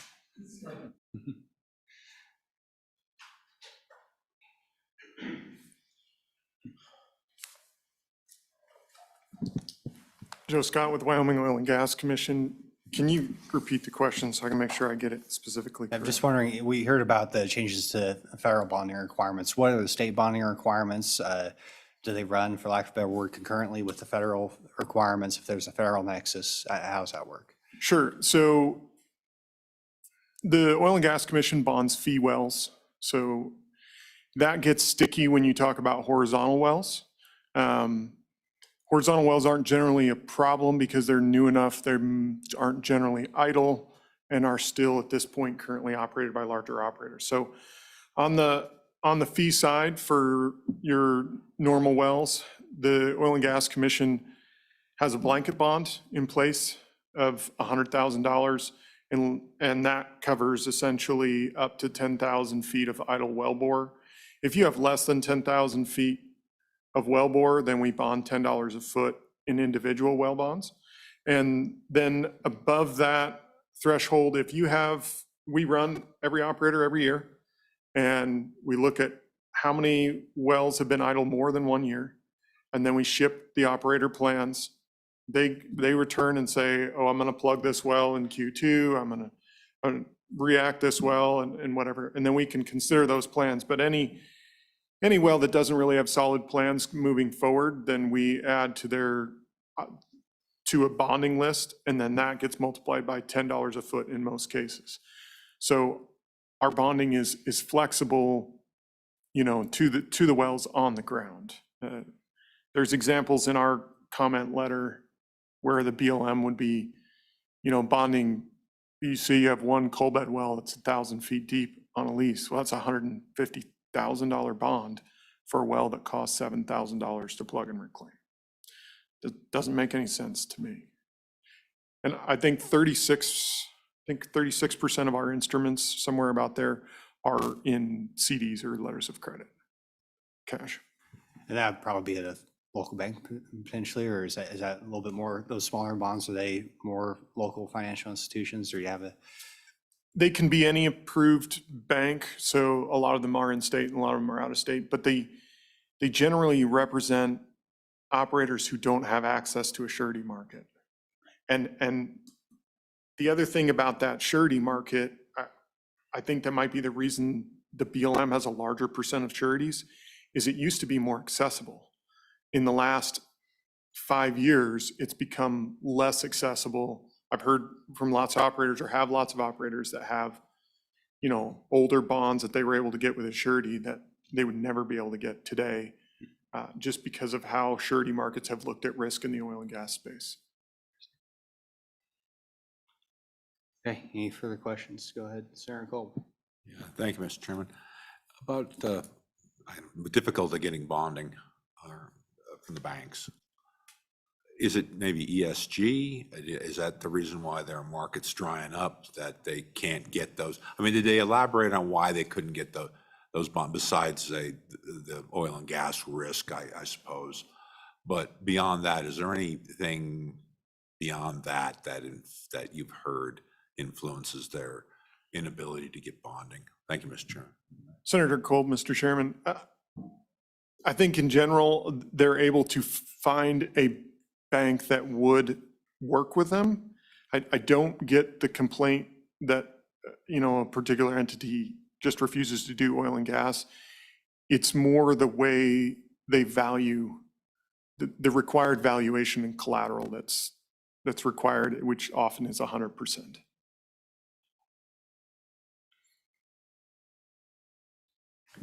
Mr. Co-Chairman. Thank you, Mr. Chairman. Mr. Scott, is every well bonded, or do we have blanket bonds for a company that has thousands of wells out there? Representative Heiner, Mr. Chairman, there are blanket bonds. So we have operators in the state that operate a large number of wells and in fact have almost or no idle wells. And so they would be operating on a $100,000 blanket bond at this time.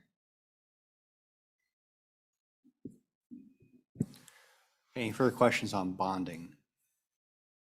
Just as far as going back to the federal policy, is that only going to be moving forward for new leases, new APDs, or is that going to be a change to existing leases? Are you going to increase the bonding requirement for everybody? Yeah, and thank you, Mr. Chairman. Thanks, Joe. I knew you were here for a reason. That is a good question. It's actually something that is somewhat unique. This will affect existing operations. And so operators that have current minimum bonds with the BLM are going to have 1 to 2 years to transition to those higher minimum bond amounts. As was mentioned, nationwide bonds are going to be eliminated, so nationwide bonds will have to be transitioned to statewide bonds. So yes, this is wholly intended to go after existing federal oil and gas wells. Because it seems like, among other things, maybe an effort to get rid of some lower producing wells, older wells, usually operated by smaller operators. Is that an accurate summary? Mr. Chairman, I guess I can't tell you what the intention of the BLM is. I can say that even the minimum bonding amount for a number of operators, I think it was maybe 25% of the operators in the state, don't have annual gross revenue to cover the bonding amounts. And so again, you're going to have a number of smaller operators or smaller producing wells that will not financially pan out. And yeah. Yeah, that's great. I have to remind myself not to try and imply intent, but that would be the effect. That's yes. Okay. Thank you. Okay. Any further questions? Okay. Thank you for the discussion on bonding. Please continue. Yeah, thank you. Okay, so yeah, that was the BLM rule. So to get now at a state level, and I think this will address a number of the questions, or I guess kind of add some more light to a number of the questions that you all had. So as far as going forward, you're seeing a smaller number of parcels and smaller acreage being offered at oil and gas lease sales. There are a couple of, I think, primary reasons for that. One are how the provisions in the Inflation Reduction Act are being implemented. So there's a provision in there that requires the BLM to offer 50% of the expressions of interest that they've received in a year in order to issue rights of way for renewable energy projects. So the BLM is obligated to issue EOIs at some pace. The way the BLM has interpreted that is they only have to look at the EOIs that have been submitted within a year and offer those. And with the new fee per acre on expressions of interest applied and the other revenue requirements that go into federal oil and gas development, the number of expressions of interest that are submitted in the acreage has gone down significantly from what it was in the past. One thing that is a concern of ours is right now there's over 1 million acres of EOIs that are pending at the Wyoming BLM, and those were submitted before the Inflation Reduction Act came into effect. We have asked repeatedly. We comment on, there's scoping, draft, and protest on every oil and gas lease sale. There are 3 opportunities for the public to provide comment. We ask at every single one of those for every oil and gas lease sale that they've held, what is the BLM's process of initially selecting expressions of interest, and have never gotten a response. So there's over 1 million acres that are there that industry has expressed an interest in wanting to develop. They don't know how to get it. I don't know what the BLM's process is. Industry doesn't know. Additionally, there are over 1 million acres with the Wyoming BLM that have been deferred in the last few years, and a substantial number of those acres have been deferred in the last, just over 1 year.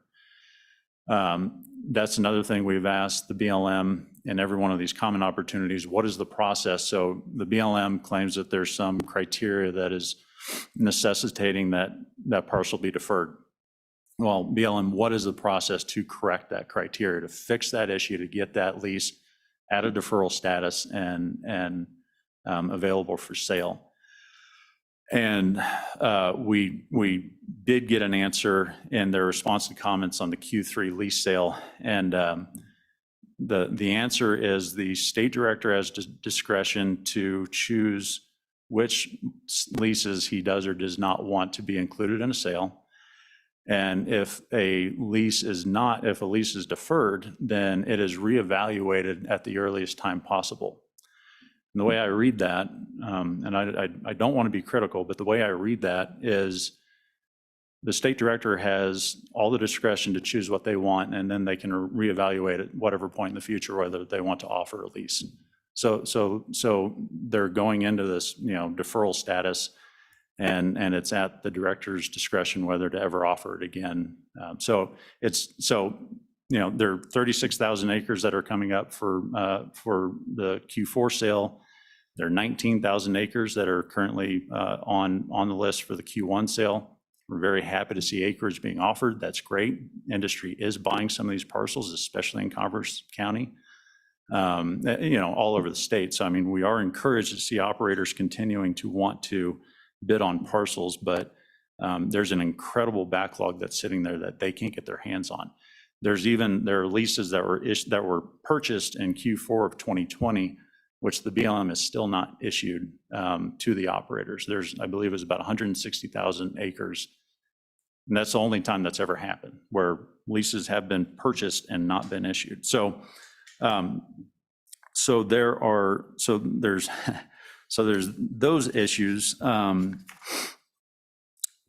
think the last thing that I want to touch on, which will probably be of interest to everyone, but particularly folks in Sweetwater County.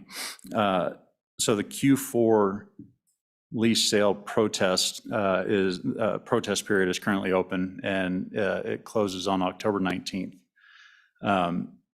In this, the BLM is proposing to defer 8 parcels, which comparatively to other lease sales is pretty good. That's not a huge number, but the reasons the BLM has given for deferring those parcels is in my mind pretty unbelievable. So 7 out of the 8 parcels were initially, 7 of the 8 parcels being deferred are in the Rock Springs field office. And those are the only parcels that were offered in the Rock Springs field office. So every parcel that was offered through this sale is being deferred. The reasons they've given, 3 of those were because of state director discretion. And the reason they gave in the EA is because the state director found they have a low preference. That's it. Not low development potential, not they're far away from anything else. They're just a low preference for the director to offer.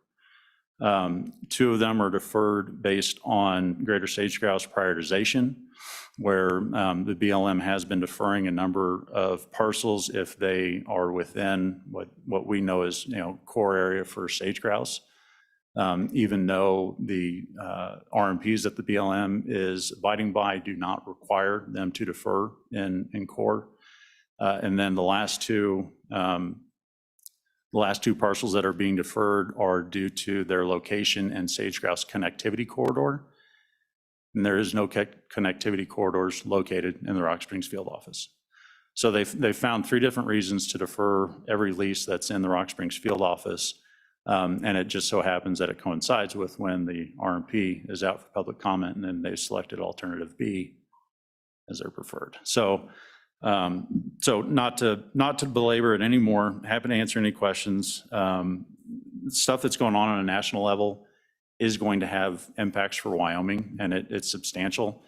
There's been a lot going on the last 2 years that's having impacts right now on operators' ability to move forward. Like I said, they're still poking holes in the ground, which is awesome. We're encouraged by it, but yeah. So with that, Mr. Chairman, that's what I had for leasing. Yeah, thank you, Mr. Chairman. Could you elaborate on, or I guess maybe give more specifics? I understand the Rock Springs RMP that's currently being offered as an alternative B.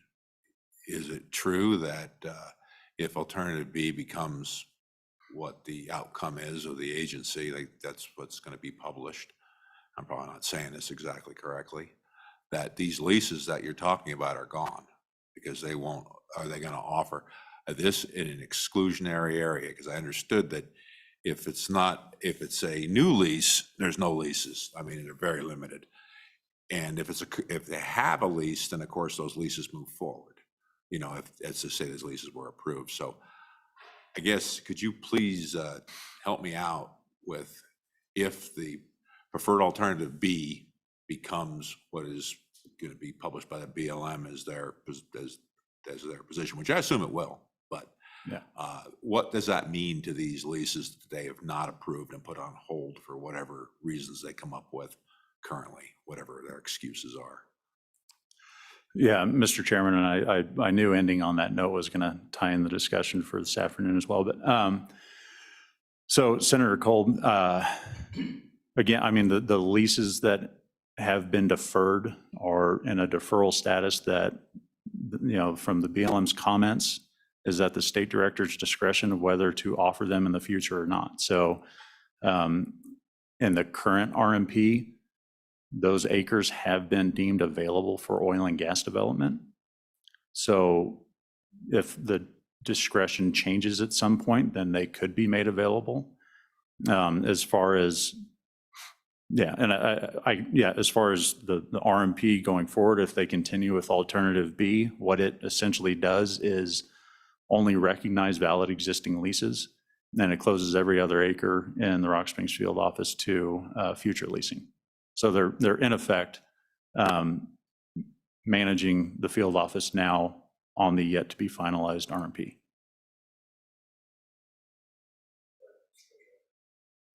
Thank you, Mr. Chairman. Mr. McKee, you mentioned that they defer the deferral of these leases in the Rock Springs field office. State director's discretion being one of them, as well as the sage grouse. Was that the only place that within that Sweetwater County area that the state director withdrew based on his discretion, on state director's discretion, or was that throughout the state there were other parcels withdrawn for the same reasons? Yeah, Mr. Chairman, Representative Heiner, there have been in prior lease sales, they have used state director discretion to defer leases in the Q4 sale. Okay, in the Q4 sale, in the public comment period for the draft EA, they were proposing to defer 5 leases, and state director discretion was not one of the reasons given. In the protest period, the EA, they included three new leases. Each one of those was state director discretion because it was deemed they have low preference. So I think they identified, or they found a need to defer the leases in Rock Springs. They didn't have any hook, and so they used state director discretion. They have used that in the past in other lease sales, so it's not something new, but it was new for this sale. Thank you, Mr. Chairman. The other reasons for withdrawing were related to sage grouse. Were other areas impacted by sage grouse withdrawal as well, or just in Sweetwater County? Mr. Chairman, so for this lease sale, it was only the Rock Springs field office that had parcels deferred due to issues for sage grouse. There was one parcel, I think in Fremont County maybe, that was deferred due to its lack of proximity to existing oil and gas infrastructure. So that's another criteria. If there's a lease that's outside of 5 miles with any existing infrastructure, they prefer to not offer it. But again, there have been, since June of last year, over 500,000 acres in Wyoming have been deferred because of sage grouse, perceived sage grouse issues. Thank you, Mr. Chairman. So how would you go about challenging the state director's ruling for whatever they come up with? How do you do that? I mean, is it a suit you have to bring forward, or isn't there no deferment, or are they considered to be correct and you're not? Thank you, Mr. Chairman. Mr. Chairman, those are usually questions I pass up to my boss. I really, I don't know. I mean, I would say Interior does have discretion in some of these areas. The breadth of that discretion, I think, is what's really a question. And when they're deferring leases with either no justification or what seems to be very arbitrary justification, so yeah. So I don't know how you challenge it. The way we've approached it is we're involved at every step of these lease sales, and we're hammering them. We're trying to get these answers out of them, and we get them from time to time. And so, I mean, it's just continue to be involved and try not to pester the staff too much, but it's kind of my job. Well, it seems like in very broad terms, sometimes, if there's a decision, a concrete decision, say to not issue a permit or a lease, and that triggers an opportunity to protest that decision. But if it's a low priority and they don't get around to it, it's at the bottom of the pile, then there is no official decision. There's no real legal mechanism for anybody to object to it. And that is a reality, speaking in general terms, not having any necessary perspective on that specific question, this specific process. But yeah. So, anybody else have any questions? Okay. Well, appreciate the update. Thanks. Obviously a rapidly evolving situation, but just want to please pass along my thanks to your members who are continuing to, like you say, poke holes in the ground in spite of everything. And I think last I checked, we got about 20 rigs going in Wyoming. And so that's, I think, a testament to their dedication and their belief that, Wyoming is still a place where you can come and do business. And let's just hope that that continues to be the case moving forward. So certainly. Thank you. Okay, any further public comment on this general update on oil and gas leasing? Okay, anybody online? No? Okay. Public comment is closed. Committee, any discussion on this topic? Okay. Seeing none, we'll get back on schedule. We have the AG's office here. So I appreciate you being here, gentlemen. So feel free to come on down. As I'm sure we're aware, we are heavily engaged with our federal government in litigation. So there's been some concern expressed about, you're doing a great job now, but are we going to continue to have the resources to respond adequately to all the changes that are happening? So especially with oil and gas leasing, but just in general, protecting our natural resource-based economy with such a heavy federal presence. So welcome, gentlemen. Please introduce yourself for the record and proceed with your testimony. Thank you, Chairman and committee members. I'm David DeWald. I am the deputy of our Water and Natural Resource Division of the Wyoming Attorney General's Office. And with me here today is Travis Jordan. Travis is one of what we call our HB 300 attorneys. He also supervises the natural resource section of our division. Thank you for the opportunity to be here today. I wanted to give you kind of a general overview of the work that we do, just specifically within our division. And so Water and Natural Resource Division of the AG's office, we represent a host of state agencies that have what you typically think of as either water or natural resource nexuses. So we represent the State Engineer's Office, the Wyoming Game and Fish Department, a host of others like the Wyoming Department of Environmental Quality and the Department of Agriculture. So that's generally what we've done historically. Our HB 300 program came about several years ago as a result of House Bill 300, which established, as you know, the FNRPA account and FNRPA funding for all the federal natural resource issues that our office handles. And with that came the funding for 2 attorney positions within our office. That's what we call our HB 300 attorneys. And those folks handle the federal natural resource issues that we deal with day to day. And so that's a host of issues that may involve anything from energy, coal issues, grazing, wildlife issues, many issues with the EPA, BLM, things like that. But I can tell you, we're very proud of our HB 300 program, not only we provided you today a list of the cases that we're involved in, but we think we get results and we do it pretty affordably for taxpayers. I was talking with Travis on the way up here today, and Travis asked me what law firm you could go to where you could take a case from district court all the way up on through appeal for $10,000. And I don't know many places you can do that. So like I said, we're proud of our HB 300 program. We work in conjunction with the Attorney General herself, who in consultation with the governor's office determines which matters we get involved with. But generally, it is a host of things on the federal natural resource side so that we can get a seat at the table in some of this litigation. And a lot of this litigation doesn't happen within the state of Wyoming. We have to appear a lot in Washington, D.C. We have a lot of cases in the Ninth Circuit. I'd say, probably the minority of our cases are actually here in Wyoming. And the FNRPA funding and our HB 300 program allows us to go and have that seat at the table where we might go and intervene in a case that, years back before HB 300 program we weren't involved in. So that kind of brief overview, I wanted to turn it over to Travis and have him give you kind of a summary of a few of these cases and some of our recent successes, so you have kind of a better sense of what we've been working on. Thank you, Mr. Chairman, Select Committee.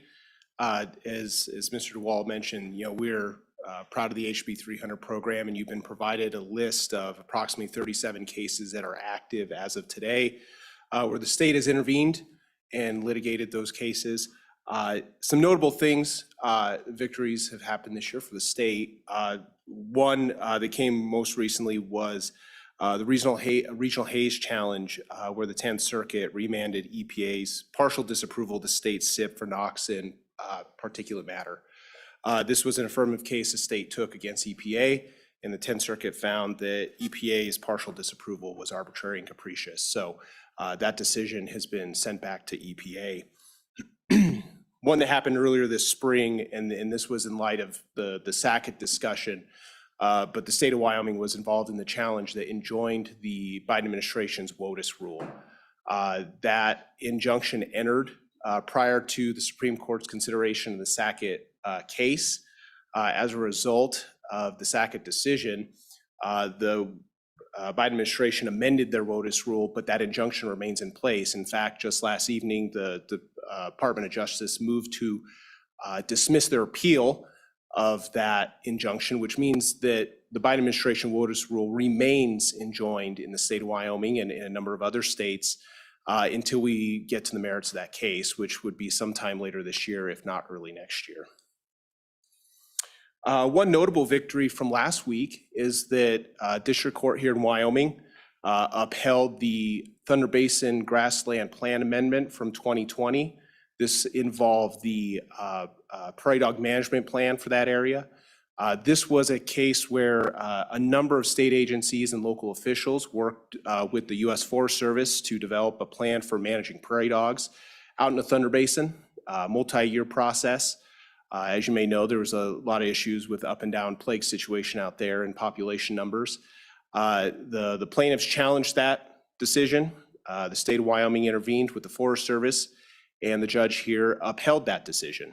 The plaintiffs now have up to 60 days to make that appeal to the 10th Circuit if they so wish.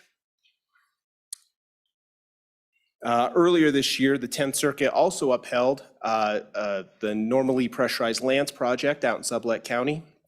That process had been underway for many years, and the decision was entered in by the BLM in 2018. It's a natural gas project out near Pinedale. After prevailing here in the District of Wyoming, the groups challenged it to the 10th Circuit, and the 10th Circuit affirmed on a 3-0 decision. Finally, earlier this year, the District of Idaho upheld a challenge, or upheld the Forest Service's baiting policy. While you're probably wondering why the state of Wyoming would be involved in a Forest Service challenge involving their baiting policy, that policy defers, the policy is basically to defer to state regulation as to how to handle baiting as a hunting practice. And just in general, hunting practices are determined by states. Both the state of Wyoming and the state of Idaho intervened in that challenge, and we prevailed in the District of Idaho. The judge there said the Forest Service policy was appropriate to defer to state management of wildlife, especially when it comes to methods and practices, and we're currently briefing that matter in front of the 9th Circuit. There's a number of cases that are ongoing that may be of consideration or of concern for the committee, and happy to talk about those. But as David mentioned, we typically can handle these cases very affordably here in the District of Wyoming. Oftentimes, we are called to intervene in cases that are in other states, most notably cases or states that are in the 9th Circuit and also DC. And the FNRPA money allows us to not only pay for the fees, but also the travel associated with litigating those cases. And so I would leave it to the committee for any questions about any particular cases. Okay, thank you for being here. Once again, thank you for your work. Any questions, committee? Go ahead, Senator Kolb. Yeah, thank you, Mr. Chairman. Thank you for coming here today. I guess I'd like to hear your opinion and to help educate myself on your workload and the amount of folks you have in the attorney's office and how you can get that work done. I mean, are we facing an issue with, I can foresee federal litigation coming up on the RMP, for instance. Probably that's front and center in my mind right now. Do you have the folks able to mount a defense for the state of Wyoming? And I'm really talking about, I suppose, your manpower. How many attorneys you have? Do you have the right attorneys? I'm kind of asking, do you need help? Would you like? I mean, I hate to ask a government agency if they want to have more people within the government agency, but I know you're not YDOT, so I assume you'll be judicious in your response. But I'd like an honest response from you, because I foresee, if not, this is just going to get worse into the future. Any of these litigation issues with the federal government and the RMPs and the BLM. I mean, it's just going to be a fight we're going to be fighting. So what do you think? With your staffing levels, your expertise levels, where are you at? Where do you want to go? Or are you okay with what you have? Thank you, Mr. Chairman. Go ahead. Well, thank you, Mr. Chairman, Senator Kolb. I think generally when we are fully staffed, we can usually handle our caseload. I can tell you that, we've had staffing issues within our division specifically, and I think the AG's office more broadly over the last year. I haven't been staffed in my division fully for 13 months, and at times we've been down 30% of our attorneys, which is a very big load. We've got 2 HB 300 attorneys, and those folks, we're hired up on that end. But I can tell you on the Department of Environmental Quality side, right now I don't have an air attorney or a water attorney. And what that means is that some of the HB 300 folks are having to work a little bit more on air quality issues because we obviously sue EPA quite a bit. And so when we're lacking in some of those other positions, it does put some pressure on our HB 300 folks. And certainly in this administration, as you can probably tell, we're filing a lot more notices of intent to sue on various rulemaking packages, et cetera. So I can tell you I think when we're fully staffed, we're okay. We haven't been fully staffed, and I think there's a lot of maybe institutional, more broad issues that have to deal with staffing in our division. But when we are fully staffed, I think we have enough probably positions to handle the workload. Go ahead. Follow up. Thank you, Mr. Chairman. Yeah, I'll try to refine my question a little more. Quality of staff. equals money in my mind. And what I hear is, and it's just kind of just, I guess, rumor, that the reason why we have a lot of turnover is because we train a bunch of young attorneys and they come in and they leave and they, can't blame them to find a better job. But I'm interested in funding, for me, and I'm just one individual senator, funding you folks to the level to hire top quality people that are not going to leave because we pay them a top quality wage. And thank God we have people that care about the state enough, like you folks, that want to, put the time in. But I think, we have to compensate people for what they do, and we're not going to do it on the cheap. So I am concerned that your turnover is related to lack of pay. The salary is not commensurate towards the level of expertise we need to keep people. So, and it's probably not a really great question for you to answer, but I just want to say that, do you think that if we paid a better salary to the attorneys, that we could retain them in a better than we currently are doing?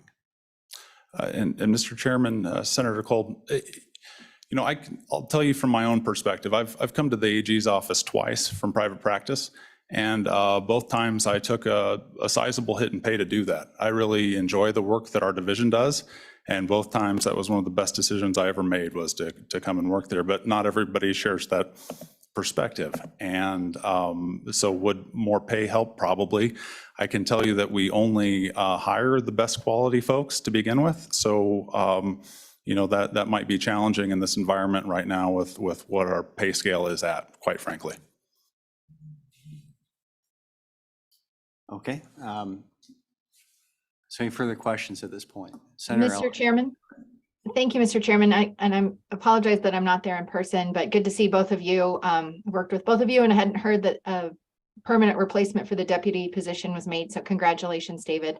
I was just looking through the chart you provided, and just for committee members who were unaware, early in my career, I was one of those young lawyers that went and did the HB 300 position and loved the work, left for different reasons. But I just noticed when I was there, we did a lot, it seemed like a little bit more endangered species work.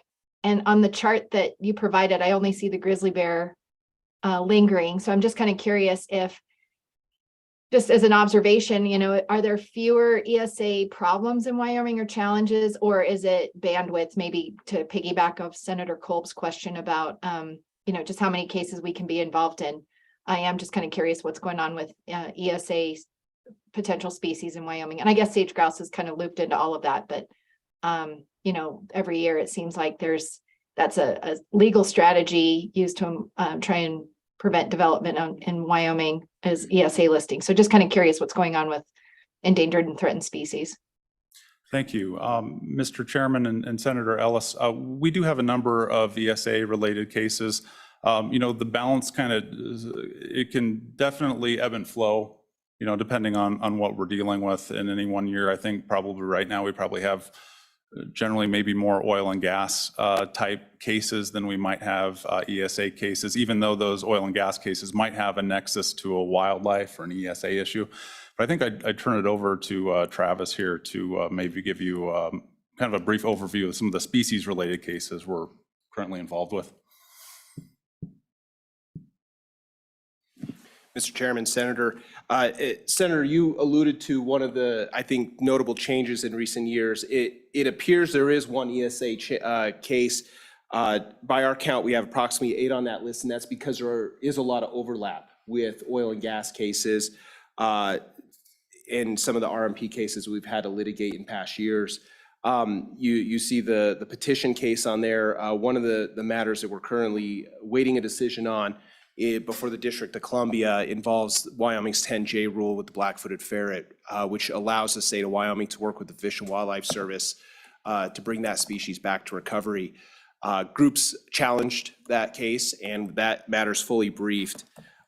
We do have 12 different oil and gas cases, and I would note that a good number of them involve some level of species claim, whether it be sage grouse, as you alluded to, or other potentially other species of concern.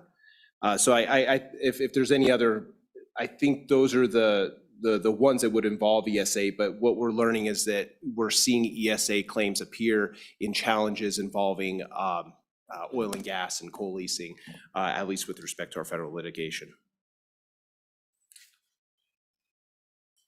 Okay, any further questions? Go ahead, Mr. Co-Chairman. Thank you, Mr. Chairman. Deputy DeWald, it seems like in the last few years, there's been an increase in activity in the judicial branch of government as advocacy groups and environmental groups are able to challenge anything and everything, sometimes with little or no merit. But it actually slows the process down and sometimes stops what progress we've been making. And so they've been successful. And it causes a great amount of burden upon the state to be able to defend and litigate all these different issues. Is there anything that we could do with our system so that we don't have, all these advocacy groups with little merit sue and settle, which actually stops a lot of oil and gas development, holds up the process, and they're successful in doing this. So what can we do to stymie that trend? Well, thank you, Mr. Chairman, Representative Heiner. I think you're doing what you can, which is, like I said before, for us to have a seat at the table, which is sort of instrumental when you're talking about many of these statutory and regulatory regimes that we're sort of litigating under are federal. And just the reality of some of those federal statutory programs, or if you look at anything that's administered by EPA, for example, you have a citizen suit provision that allows any citizen of the United States with an interest to file a lawsuit. And we see that consistent through other programs as well. It's not just EPA, it's not just the Clean Air Act or the Clean Water Act, there are others. And I think because of that federal structure where you have those statutes and the regulations that kind of control, to do what you can is to have the state of Wyoming have a seat at the table. And, a lot of the cases we get into are intervention cases. So those might be like what you might characterize as like a sue and settle type of case. But, given the time we intervene in those cases to say, well, the state of Wyoming has an interest in being part of this litigation. And I think probably the majority of cases that we're in right now on the HB 300 side are those intervention cases where we're intervening either to support a federal agency that's made a decision or to, essentially challenge a decision that's been made by a federal agency. And so I don't know that I could give you much more on your question than that. Go ahead. Thank you, Deputy DeWall. And there's a tremendous amount of this going on, but we don't intervene in every case. So how do you decide when to intervene as a state of Wyoming and when just to stay out and watch from the sidelines? Mr. Chairman and Representative Heiner, luckily that's above my pay grade. And so all of our decisions are made with the Attorney General consulting the governor's office. And those are the cases that we're focused on are the ones that are directed to us by the governor. And so we advise on, a host of policy issues sometimes and different opportunities to intervene. But ultimately, those are the kind of policy calls that we don't make within our division. Representative Warner, go ahead.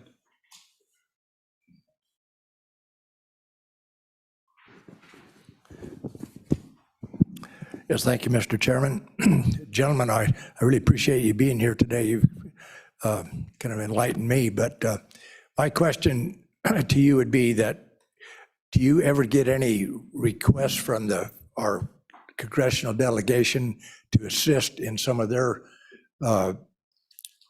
cases on the federal level? And I refer mostly to the grizzly bear situation and the wild horse situation that Representative Hageman is working on at the present time. Do you ever get any requests from them to assist? So, Mr. Chairman and Representative Winter, we're in contact with some frequency with our federal delegation folks. They don't necessarily direct any of the litigation that we're involved in. That comes more from our governor's office.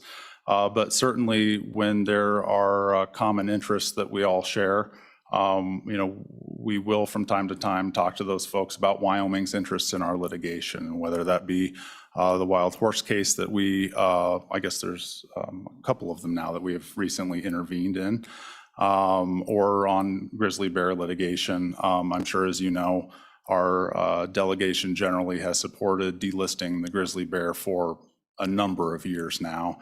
And I think that we're fairly in lockstep with our congressional delegation, thinking that that species has recovered biologically, and that we at this point need to go forth with litigation to make sure that the U.S. Fish and Wildlife Service recognizes its obligation to delist that species. So we do have those conversations, although they don't direct any of our litigation.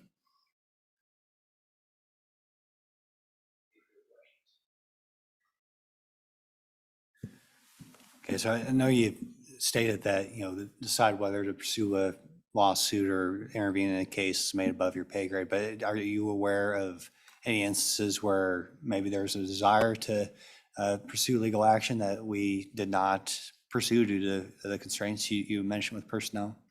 And So- I don't have to give any specific examples, but maybe a number or percentage, how often does that happen if it happens? So, Mr. Chairman, our division doesn't turn down suits.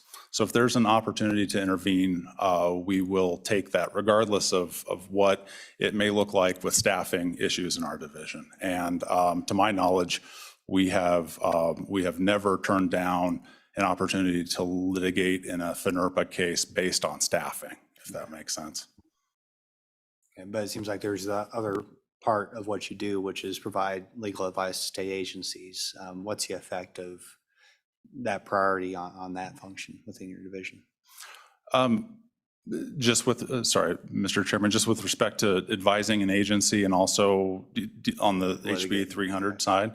Well, I mean, there are practical realities, right? I mean, Travis might have a higher workload with respect to, let's say, a Clean Water Act case, because it's sort of an HB 300 case. We use FNRPA funding for it, but we might not have an attorney that normally who represents the Department of Environmental Quality and could assist with a case like that. That might mean that Travis is having to do 100% of the workload on that case. So, and I'm not sure if this is answering your question, but because we have a lot of different things we do, from agency representation to the HB 300 side, if we're short, a few attorneys representing DEQ, that might mean that more workload falls on the HB 300 folks. Is that? Right. Yeah, just trying to get an understanding of how all that interacts in your day-to-day operations. So.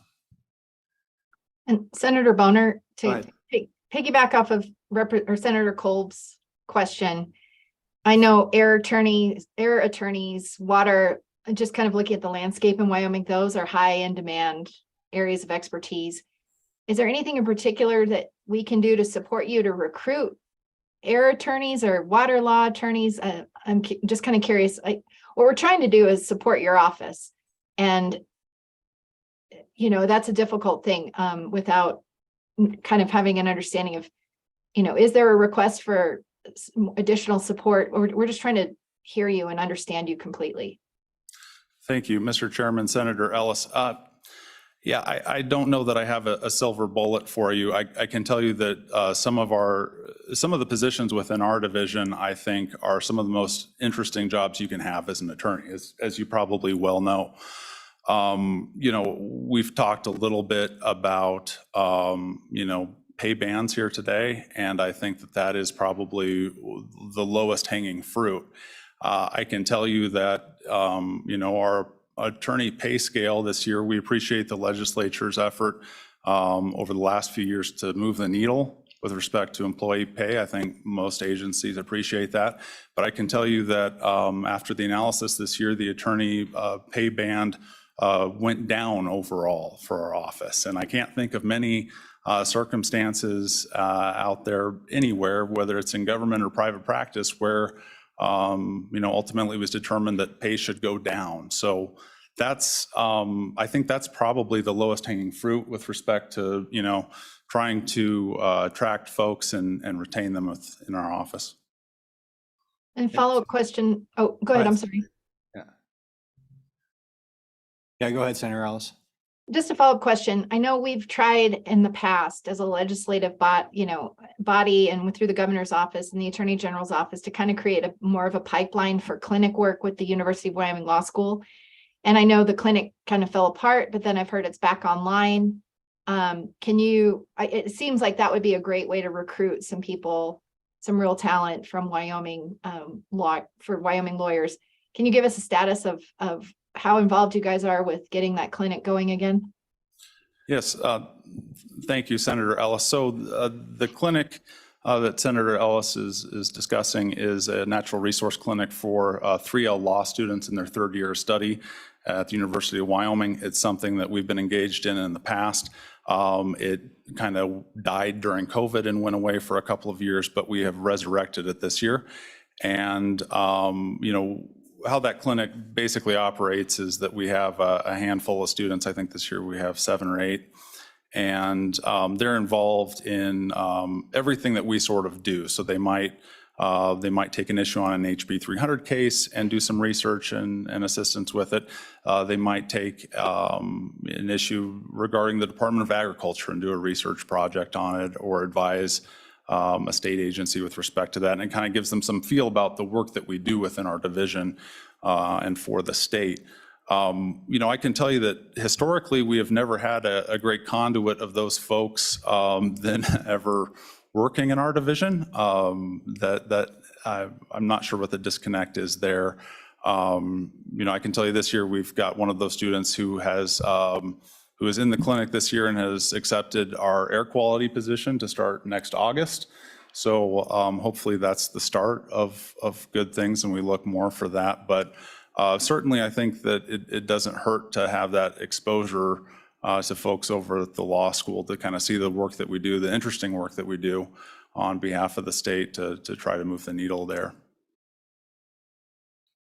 Okay. And so just before we get to Senator Colby, you mentioned the pay bands. Could you go over how that works and who makes those decisions? Is that HRD that makes that decision? Just a little bit more detail as to the process and who made the decision to.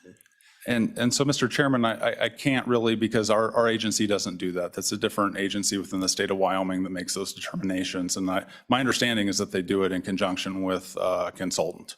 And so we have, I think, little to no role with how those studies work or what the recommendations are.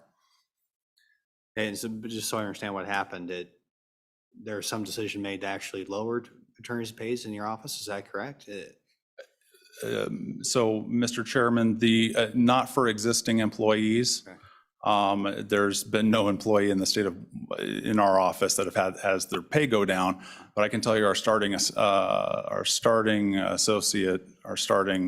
assistant AG salary has gone down to something like $62,000, which is challenging right now in the legal market to attract folks at that type of salary, in my opinion. Correct. Thank you, Senator Cole. Yeah, thank you, Mr. Chairman. Hey, just to follow up on the salary thing. I mean, we're at a point that we're going to be fighting the federal government. Federal government has unlimited amount of money. They just print more and then in fact devalue ours.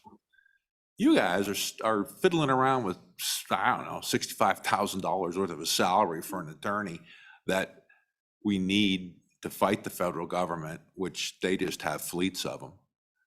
And it doesn't mean that you're not effective in what you're doing, but there's only so many hours in a day that a person can work. So I think as we step over billions of potential loss for the state of Wyoming, we need to focus on what's important. And what's important is to have legal representation. I mean, it's insane to me that they would decrease your wages for an attorney. First off, I don't want to hire a starting attorney. I realize it's great that we train them and there's a program, but we need people that are experienced and seasoned. We need the top quality people. We can't do it with some, I don't know, somebody who, I guess, just loves the job, I suppose, but they're learning. I'm trying to support you. I just find it patently ridiculous that we're stepping over, a gold brick to pick up a penny. And I just think that's a really dumb way to run government. And I know you don't do this, but I guess I say this to say I fully support what you do. I would like to support more of what you do. And I'm looking forward to hearing how that can be done. Thank you, Mr. Chair. All right, and I guess the question would be, we've heard lots of discussion about House Bill 300, the FNRPA account. If you're going to identify the low-lying fruit as far as decisions we make, would it be correct to focus on FNRPA? If we're going to increase funding, or would it be a general increase in the AG's office? It seems like you have some operational knowledge of the positions that are funded through HB 300 versus everything else. Just a little bit. What would your recommendation? So, Mr. Chairman, and I'm probably stepping out of turn here. These are my words. I want to make sure that's clear, not Bridget's.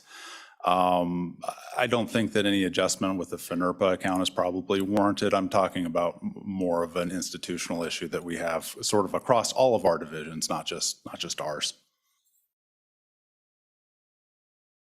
Mr. Chairman, Go ahead, Senator.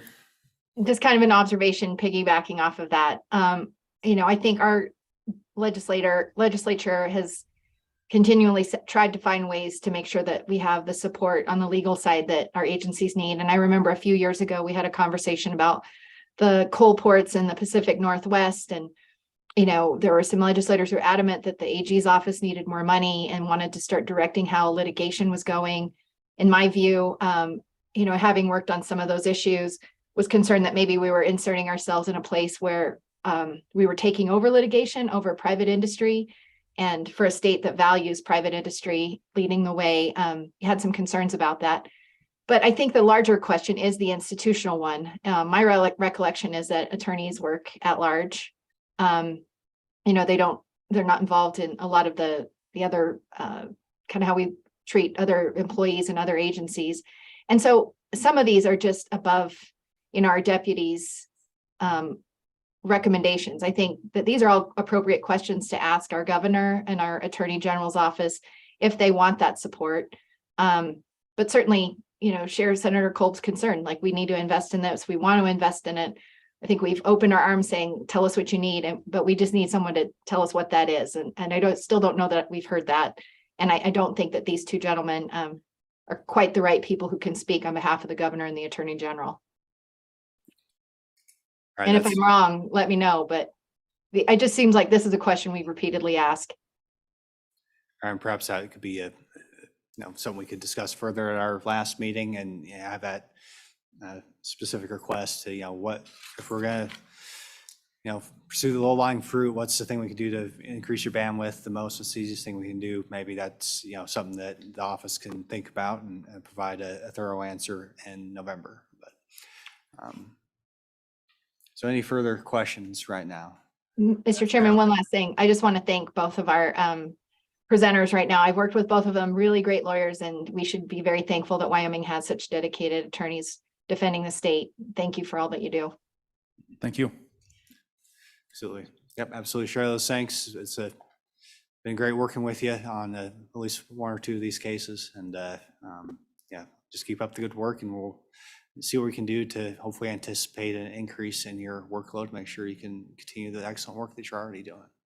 So any further questions, comments? Go ahead. All right. Yeah, thank you, Mr. Chairman. I think, could we ask the AG to come in? Is that possible to see if they do need any help in fighting the federal battle to come? I mean, I don't know if that's the right person, or maybe that's a governor conversation at another point in time. I don't know, but somehow it got to move off the center. Right. Yeah, I think that's maybe the specific ask, and hopefully, we'd we'll have our next meeting in Cheyenne, and we could give y'all some chance to think about, we're asking, how do we help? And maybe we can have an answer to that by November 13th. And so, yeah, I think that'd be great. And I appreciate the overview of all the work that you all do. It helps me at least to learn about, HB 300. I guess that's from 2003. So year, I think, Mr. Jordan and I graduated high school, if I remember correctly. So, Sir, Mr. good- Chairman. Good to, good to go back and do a little bit of research. It gives me something to think about as we consider, you know, what the next step forward is. So once again, appreciate you two, gentlemen. So Thank you. public comment on this issue. Anybody online? Okay, well, I think public comment is closed. Any further discussion, committee directives? Okay, seeing none. We'll go ahead and that brings us to our lunch break, it looks like. So we'll go ahead and take a break, come back at 1:30, talk about carbon storage.